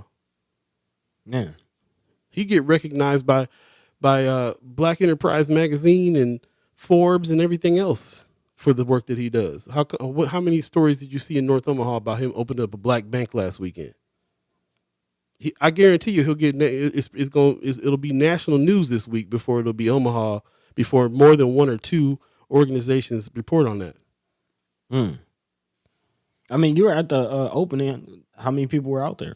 Yeah, there was a good amount, for about 40 people, something like that. A lot of them were the partners. A lot of them, shout out to a couple of organizations that went ahead and deposited some money that day and so on. And, it's a big deal. It's a big deal for us. But again, I didn't see a whole bunch of news coverage out there. I only pulled one article.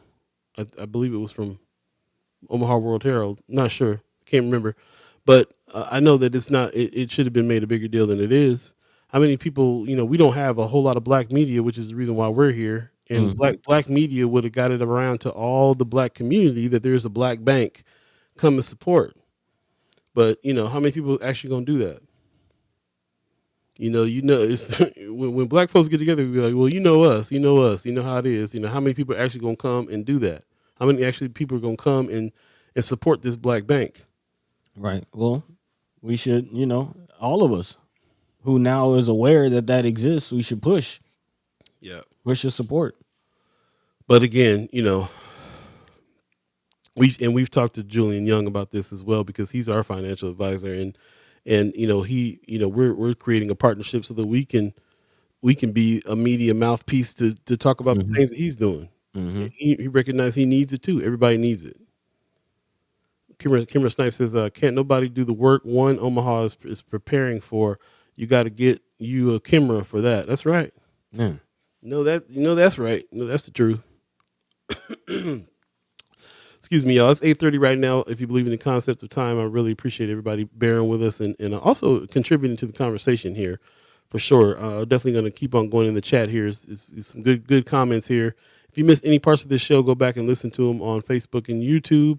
Go back and check it out, and then check out the comments when you do. Very very great discussion that we're having today on this. Hmm. Bear with me. I'm a little under the weather today. Not a little, a lot actually. Man, can't tell. You're doing good. You're doing Yeah, man, this NyQuil wearing off though. By the good. end of the show, I'm gonna go lay down for real. Man, well, just about 30 minutes left in this thing.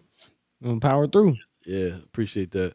Before we get to the next thing, I just want to recognize Marlon Harrison. He's in the chat over on YouTube. Appreciate you, brother. Good morning. Says, but when these programs are spotlighting or sharing what they are doing in the community, do people actually pay attention or care? Mm, I share a lot of stuff that these programs are doing on social media. it's a Yep, good point. It's a very good good point. point.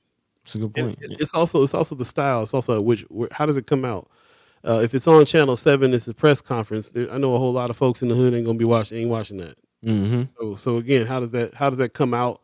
How does it happen as well? It can't just even be one outlet. It's got to be several people, several outlets, several individuals talking about what the work that somebody's doing, and it needs to be recognized over a large swath of the community, not just one source. Yeah.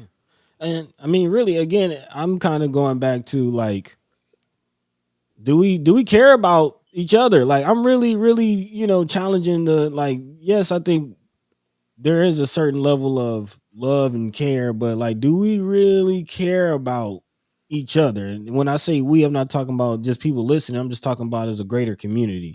Like what Marlon Harrison is saying, like I'm thinking about what makes me care about or perk up or listen when I hear about a certain organization. And either one, it's how does that, affect a situation that I'm in? How can that, help me, or me envisioning how can that help others? And I do kind of question, like, going back to what Kimmer is always saying about, how do you really organize and how do you really galvanize people to move? And you kind of gotta speak to their personal interests. You can't really talk to this, this is going to help these families. If this is not impacting certain individuals in the community, 9 times out of 10, they're not going to care. They're not going to see past whatever thing that they have going on they need to survive through in their own life. And that's understandable. But at a certain point, going to what you said, how is that coming out? How is that? Is it addressing how that is improving certain issues? Like, are we, galvanizing around the issues, and do we care enough about other people to recognize that, hey, this is good because this might not help me, but this can help somebody else. Therefore, I should support it.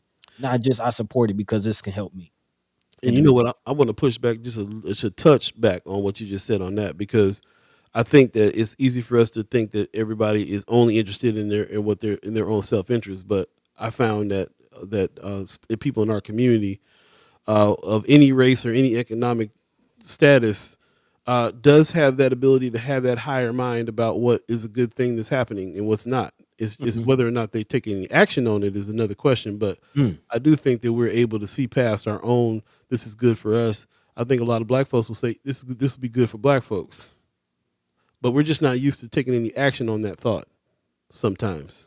Man, actually going right to what you're saying as far as acting upon the thought.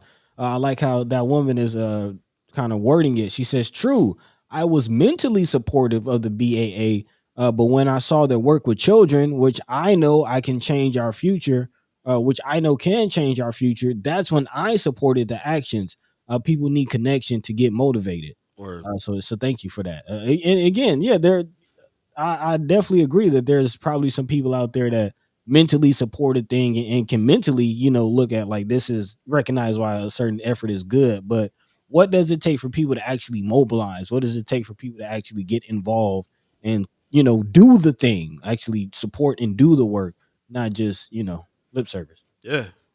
Well, to me, I mean, I feel like we're getting closer to an answer just in the last 7 minutes of us talking about it right now. We're getting closer Hmm. to an answer. I'm feeling that closer to an answer. We broke it down. We know now that it has to do with how people interact. We know first of all, you got to find out about it. Let's start from the beginning. You got to hear about it. Tamika Renee in chat said, I only found out about the Young's bank opening from your live. And I, Right. I got on live and did that. Uh, also, so first of all, you got to find out about it. You got to hear about it. You got to know about it. And then after you know about it, it's got to be presented in a way that makes you care about it. And not it makes you just present it in a way. And then if you're the kind of person that will care about it, you'll care about it. But then there's that second connection, like Miss Erica Felt is saying here, mentally support the BAA. It's for us to think there's an organization out here called the Black Agenda Alliance. They're black nationalists. They're buying land. They're doing the things that we know is needed and that we know is the solution here for Black Omaha. Hmm. And these are our lofty ideas, and it's legitimate that they're lofty ideas, and it's true. It's anybody who studied Marcus Garvey, anybody who studied Malcolm X, anybody who studied any of these individuals, we know that progress is nothing's going to happen until we make it happen. And here's these brothers out here doing it. Now, next thing, what do we do? How do we translate that to support? Because it's very easy to be like, yeah, they're doing great stuff. Yeah, all right, let me go to work because Right. Right. you know Right. what I'm Right. saying. Like Right. Right. it's real. That's the point. The point is like, where do you we're coming down to an answer here. Where do we find the switch for the being the kind of people that now can take that and say, all right, now I'm gonna to have some responsibility here to help that situation, do something for that situation. And a lot of it is BAA saying, support us. You like what we're doing? Here's how you can support. We say it every show. Hmm. We say it every show. If you're so inclined to, and you like what we're doing, you want to support us, here's what you can do. Here's your action point. Here's what you can do. You can go to firstskyOmaha.com, hit the donate button, become a reoccurring member. That's what you can do to support. If you think what we're doing is a good idea, if you're on Friends of First Sky Omaha, posting stuff all the time because you like the platform, you like the audience over there, you think that's a good space to be at, then support the channel. Here's what you can do to support that.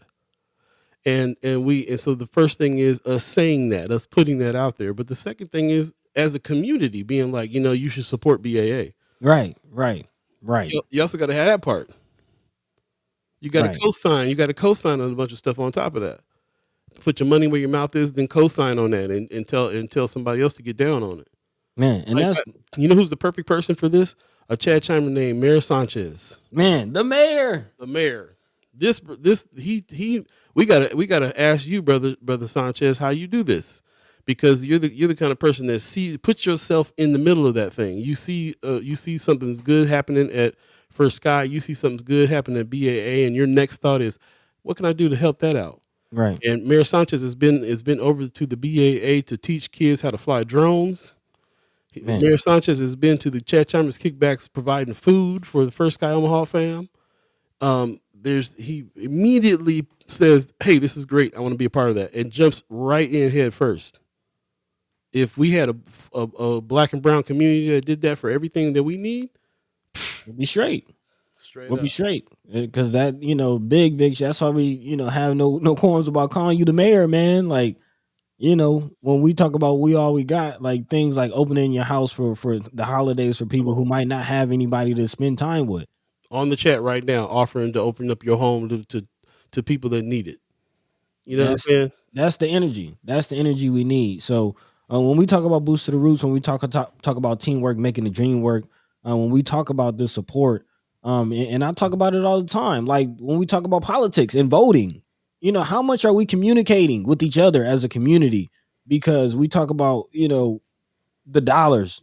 People are always referencing the dollars that go behind the campaign, and then we ask the question, well, where are those dollars going?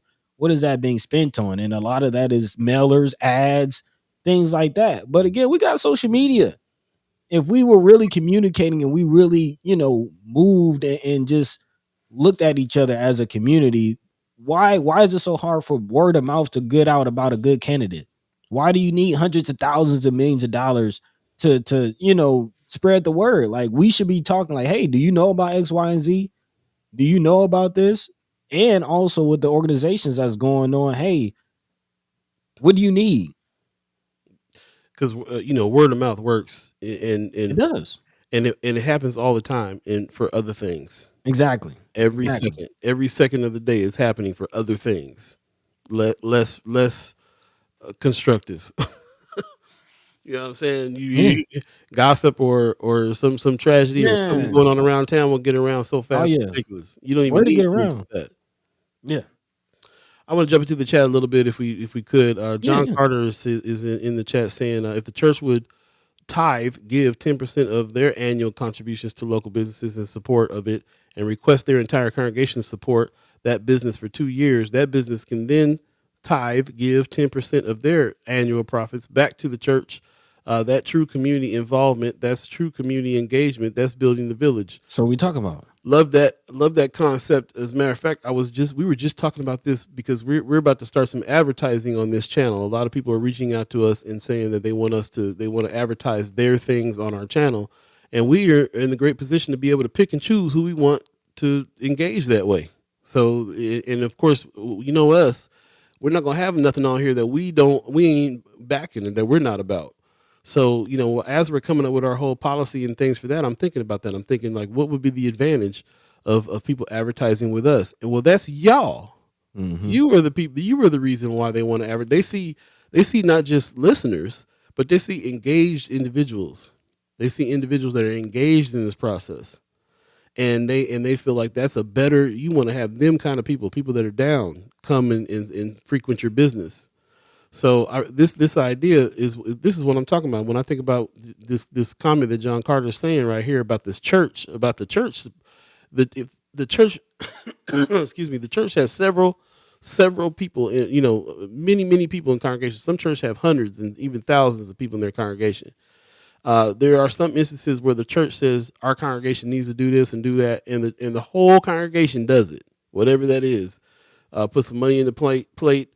Or or have a bake sale, whatever they be doing. There's certain things that leaders of churches can ask of their parishioners, and they'll get it done. Back in the day, that was the church was the place where people were telling people who to vote for, and you would get masses of voters throughout the churches you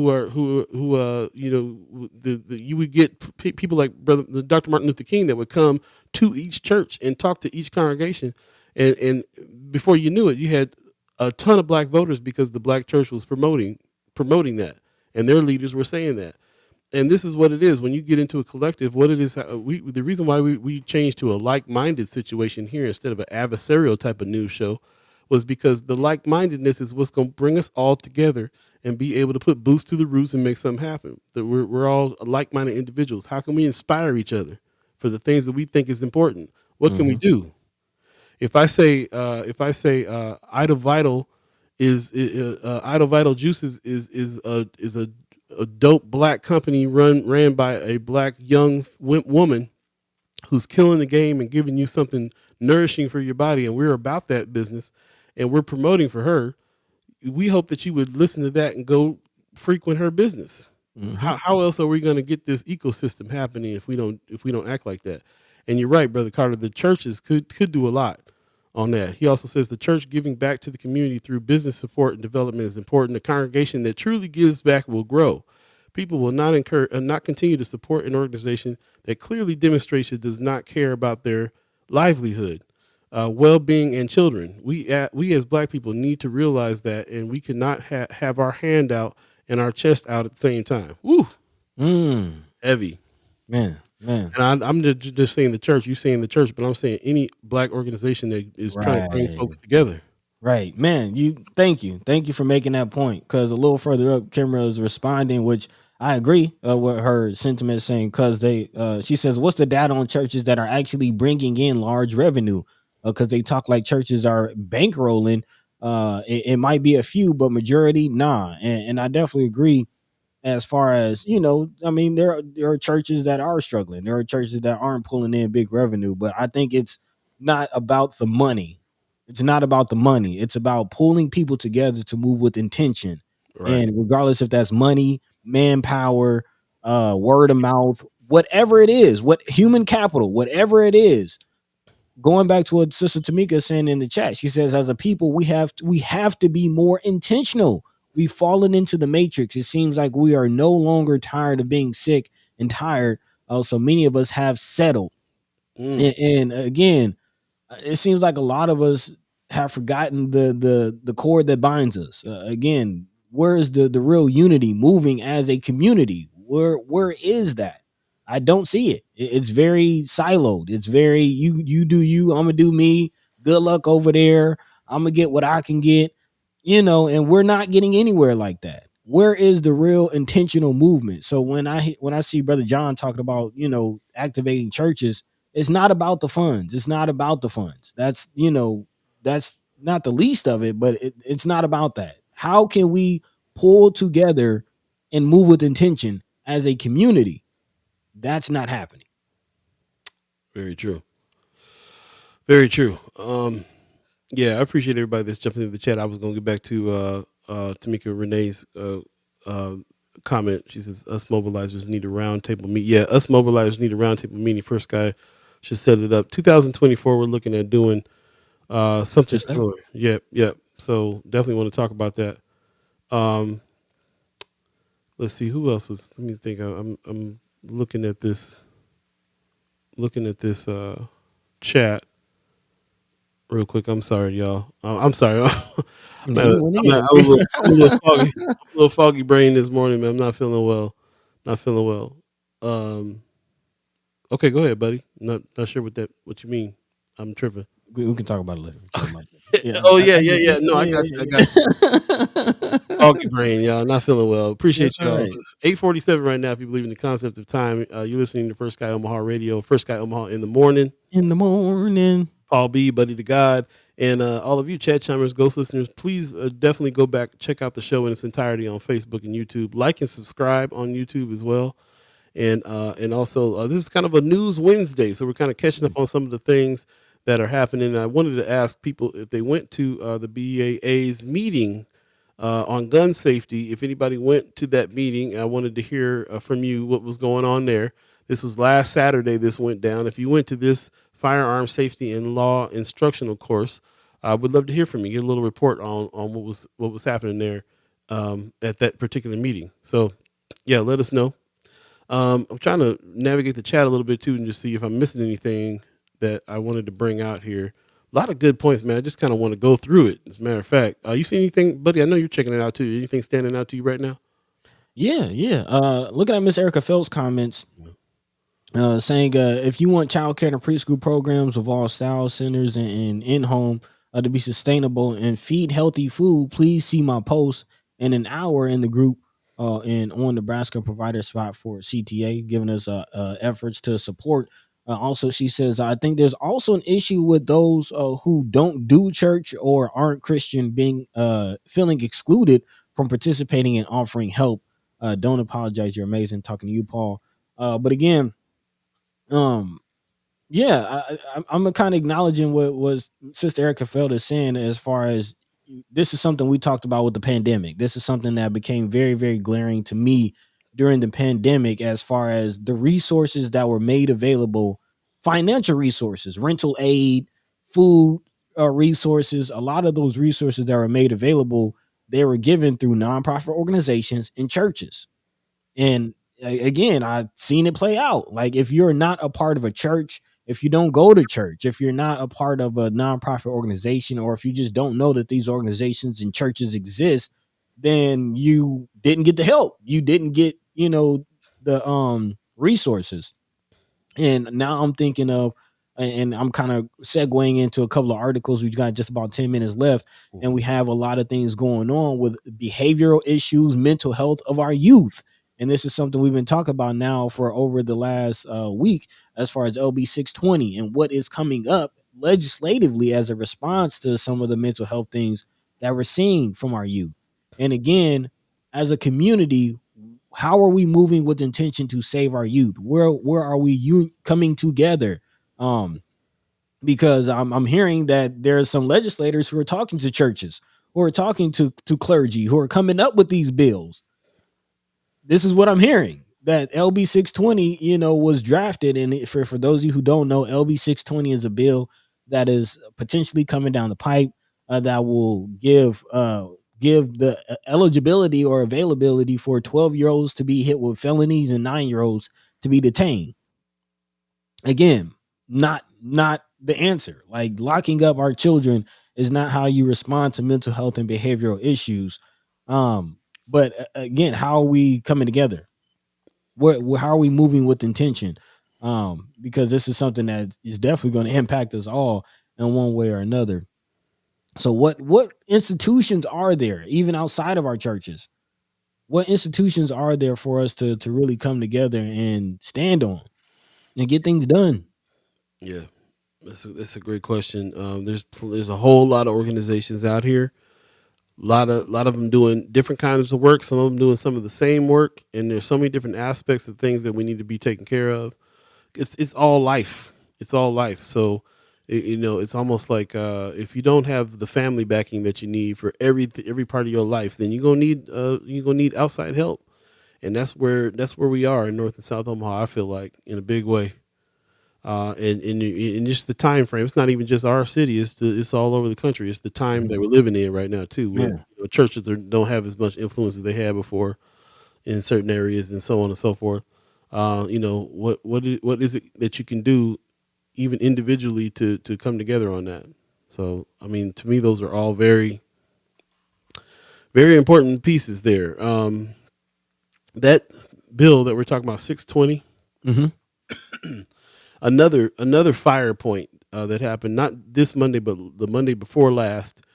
Again, all of our shows are archived on YouTube. You can go back to YouTube and look at any show on any date. The Monday before last, the senators came on and told us about this bill, and it literally had people in the chat crying, and it literally had people in the chat fired up, ready to go do something about this. And this is going to be something that is definitely a boots to the roots. Everybody getting together and doing something about that, about making sure that bill doesn't happen. That our 12-year-olds and people as young as 9 are not going to have to go into the system that early, and all those things that are coming from that. And I just think about that, but I also think about how to deal with that on a family level, individual level, and a community level. Like, what can we do to help the families with their kids? What can we do to help make sure they don't get into the situations where they would have to be harassed by the law, by the justice system in the first place? Mm-hmm. On all sides, on all levels. I think it's important that everybody figures out what we can do to get together on that, and figure out what organizations can help. Like you said, what organizations out there besides the church can help? What can we do? The senators, especially Senator Justin Wayne, is coming on talking about how the lack of sports programs has been something that is huge. That is not, we're not giving our youth anything to do, really, too much, and that contributes to it. And there's a direct correlation between some of the sports programs going away and things that are going on in the streets. And we talk about those types of things. Those are organizations. BAA has a flag football team for kids. Mm-hmm. Obviously, having programs out there for kids to be able to do something is important. Is huge. What about adults? What organizations do we have out there to get adults involved and in the right mind state as well? So, like I said, churches used to do a lot of that. A lot of people don't go though, or even live by that by the way the churches want things, and we're talking about specific churches too, because some people, we're not. That's not a if you could be Muslim and you might not get the information through that because you're not going to Baptist churches, or you're not going to Jesuit schools, or wherever the places are that are disseminating this information. You're not getting it, and it doesn't mean that you're not religious, or it doesn't mean that you don't have something else going on. It just means you're not part of that clique. Right. That So network. that network, right? Exactly. Kimber Snipes says the churches were better organized, so they were a natural conduit for services in a city that doesn't have connected neighborhoods. Neighborhoods is also the answer. Neighborhood Mhm. associations, neighborhood, all these things that we have been talking about all season long. This challenge to join your neighborhood association, start one where there is none. And yes, you're walking next door and talking to just your neighbor on the side of you is a start for creating a network that can be organized, that can be together, that can be like minded, and even self interested. Like when you're dealing with your Mhm. neighbors, you're dealing with what's going on in your block. Right. You all feel that. So anyway, um, I appreciate everybody who comments on this. So we got about 5 minutes left in the show. Yeah. Did you want to? Yeah, I know. Yeah, this one got into another one of those deep conversations. I wanted to do a little bit of haps, Okay. but I know there were some things we wanted to wrap up. Did you want to do a quick lightning round before we do that, or what are you thinking? Yeah, I can just making people privy and keeping a front of mind what's going on as far as the mental health conversation, and it is very interesting how it's being framed as far as again still reeling and looking at and kind of trying to gauge the impact of the COVID-19 pandemic and how that's being put into a civil rights lens is very interesting. This is coming out of actually a few articles. This is both a local and national conversation that's happening simultaneously.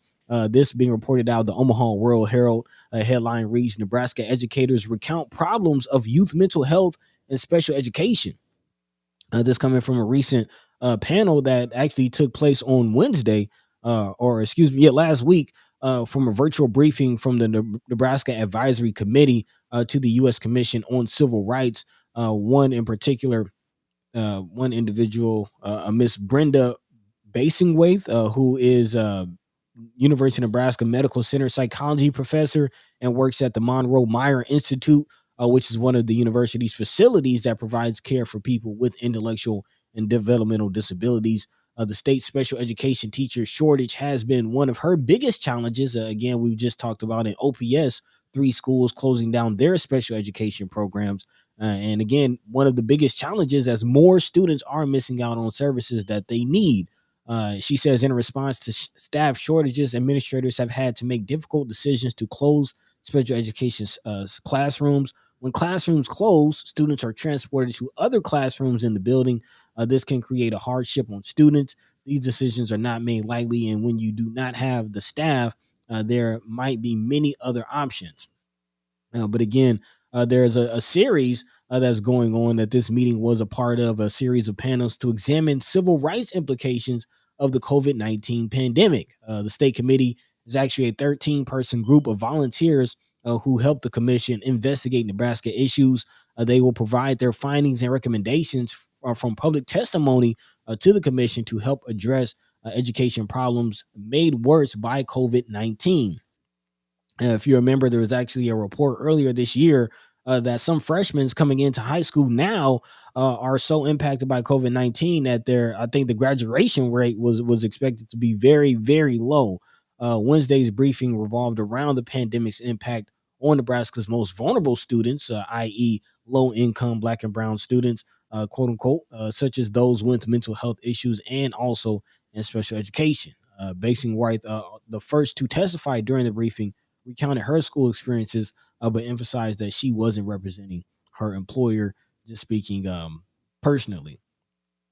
So again, when we spoke to brother Umar, I think Ifetunde is his chosen last name or changed last name. He made the connection between again special education designations, the preschool to prison pipeline, and how by third grade, if students are performing behind expected parameters and expected marks, then they are kind of seen to be on a path towards prison, and on the path towards just a troubled future. So again, um, how did the COVID-19 pandemic impact that, and how is the conversation around mental health forming? Because again, we've seen many facilities open up recently. Uh, One big name, Radius, is that facility that opened behind the Walmart on Ames, kind of in the 50th, 52nd area. Again, that's a mental health facility. It's supposed to be non-secure, but there's already some issues with runaways. There's already a discussion of that becoming a secure situation, and now news reporting coming out of Omaha World Herald. There's another 96 bed behavioral health hospital that's set to open in Council Bluffs. Recently received a green light last week from the state of Iowa. The 5-member state health facilities council unanimously approved under the application from Jenny Edmondson Hospital and Acadia Healthcare for the state of the art behavioral health hospital. Again, 96 beds. Representatives from those organizations presented project details along with a significant number of letters of support, just laying it all out. Again, the Jenny Edmondson and Acadia announced plans to partner to build the facility in July. The hospital will include 24 beds for children and adolescents, and also will provide outpatient behavioral health services. So again, will this require more cases? We'll definitely kind of keep our eyes on this. Expect the behavioral health services in the region, and also on top of that, I think UNMC expected to have some health things. So yeah, the whole behavioral health conversation is still continuing, and very interesting how it's being framed as far as civil rights and COVID-19 impacts. There you go. Speaking of COVID-19, I'm gonna go take a test right now. I'm not feeling Man, good. Appreciate everybody who has jumped in this. We will definitely continue the conversation on this particular subject, as a matter of fact, on Friday when we come back. So stay tuned for that show. Really appreciate everybody's comments. Please go back and check out the comments in their entirety on the shows on Facebook, Facebook and YouTube. You can go back and take a look at any of the shows that we mentioned during the show this time about last Monday with the senators, and the Monday before last with the senators. They were particularly interesting because of the action that spurred from those conversations, and how we really have turned some corners with some information based on the stuff that they've given us. So definitely check that out, and we'll dive into this subject even more. Really appreciate everybody who is following along with us on these subjects as well. I know that I've talked to several people who've done some research and dug into some things and brought some of that knowledge to the conversation. This is the way that we really make it happen, is by us continuing on together, sorting through the facts and coming to some conclusions and getting on the same page about some things. So thank you yep, very much for that. Appreciate it. I'm yep. going to go ahead and get going because I'm going to have to go lay down now. Excuse me. I'm not feeling well, under the weather. Please wear your masks, do all the things that you got to do to keep it. Man, This flu season. Of course, we still got COVID floating around out there. And I just heard a little report from the CDC this morning about this is upper respiratory infection season going on right now. So, mm, it is going around. There is something going around to everyone, and I don't even get out much and still caught it. So it is, and it's this time of the year happens to me. This kind of time of the year. This is just the time of the year too. The seasons change, weather change, and people are starting to stay indoors more. People are kicking on their heat that's got bacteria and stuff sitting on it all year long. All the things that contribute to your upper respiratory problems. So definitely keep that in mind and try to stay healthy. And yeah, and also Wanda Lewis said tuberculosis is out there yep, now as well. yep, So yep, yep. try to maintain and check on each other, and keep everybody together. Please go back and check out the comments. I feel bad for not being able to read everybody's comments, but I'm really going to have to get off the show at this point. So I appreciate you, and we'll follow up on Friday. Hopefully, I'll feel a little bit better, and we can Man, deep dive in. again, just to be candid, y'all, I try to ask Paul if he wanted to call it. Man, I try to urge him like, you sure, but he powered through. So we definitely appreciate your dedication, Paul.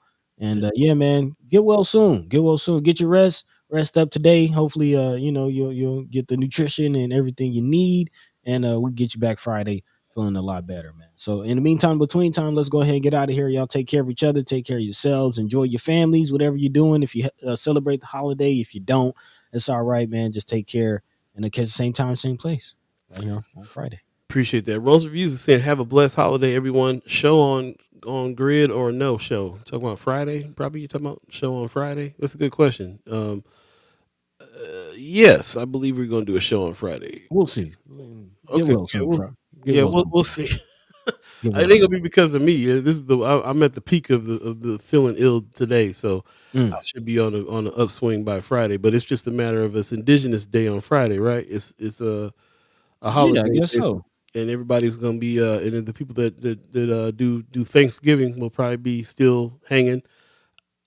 I think we got things that are too important to not talk about. I think let's go ahead and go Friday. Let's go. Yeah. So there you go. Appreciate you having us think about that. Mira Sanchez, thank you very much. Pop says, Paul, you're a trooper. We're glad you made it through the show. We all hope you get to bed and take care of yourself ASAP. Thanks, Pops. Said thanks to you and Buddy for another phenomenal show. I appreciate you. Mm-hmm. Miss Erica Feld is saying, if you need anything after today, please let me know. I'm happy to help. Please be good to yourselves. Thank you so much. Appreciate that very much. Also, Gwen Easter says, I hope everyone has a good Thanksgiving. Paul, hope you get your tamales and feel better. If I get my tamales, I will feel better. I'm quite sure. Appreciate it very much. And then Wanda Lewis says, if you need a Thanksgiving plate, let me know. See, Hey, y'all know how to treat a there you single go. brother. There you Appreciate go. y'all. Appreciate y'all. So thank you very much for everybody that's joined us. I want to give a shout out and thanks to the Omaha tribe elders for allowing us to be on this land and speak while we're here. I want to thank our elders for allowing us to speak before them. And I want to thank all of you, the chat chimers, for allowing us to speak with you. Thanks for all of your very important comments. We really appreciate everybody who joins in and has something to contribute. And I really appreciate that very much. Miss Erica Phil says, drink your water. Kimber says, y'all got to get a standby co-host. Hey, you volunteering? Let's see what's happening. Yeah. Yeah, we'll talk about it. There's going to be some big changes in 2024. Season 7 is going to be a trip. It's going to be all new everything pretty much. So definitely check it out. I'm excited about what we're going to do for season 7, and having guest co-hosts is going to be definitely one of them. So we'll see. Yeah. Yep. With that said, we're going to get out of here. In the meantime, between time, please take care of yourselves. And thank you for everybody who's reaching out, asking if I need anything. I appreciate that. I live in a situation where I can kind of pop across the street and get my NyQuil and get my chicken soup and do whatever I got to do. So I'm straight. Yeah. And I just make sure that I rest and get it going. And you take care too, buddy. You and the fam, man. Shout out to the fam for allowing you to be down there in the dungeon doing your thing. So Oh yeah. gotta get it done. Mama God made it safely down here. So yeah, looking forward to spending time with the fam. And y'all do the same, man. Until next time. Peace. By the way, Vanglorious. This is protected by the red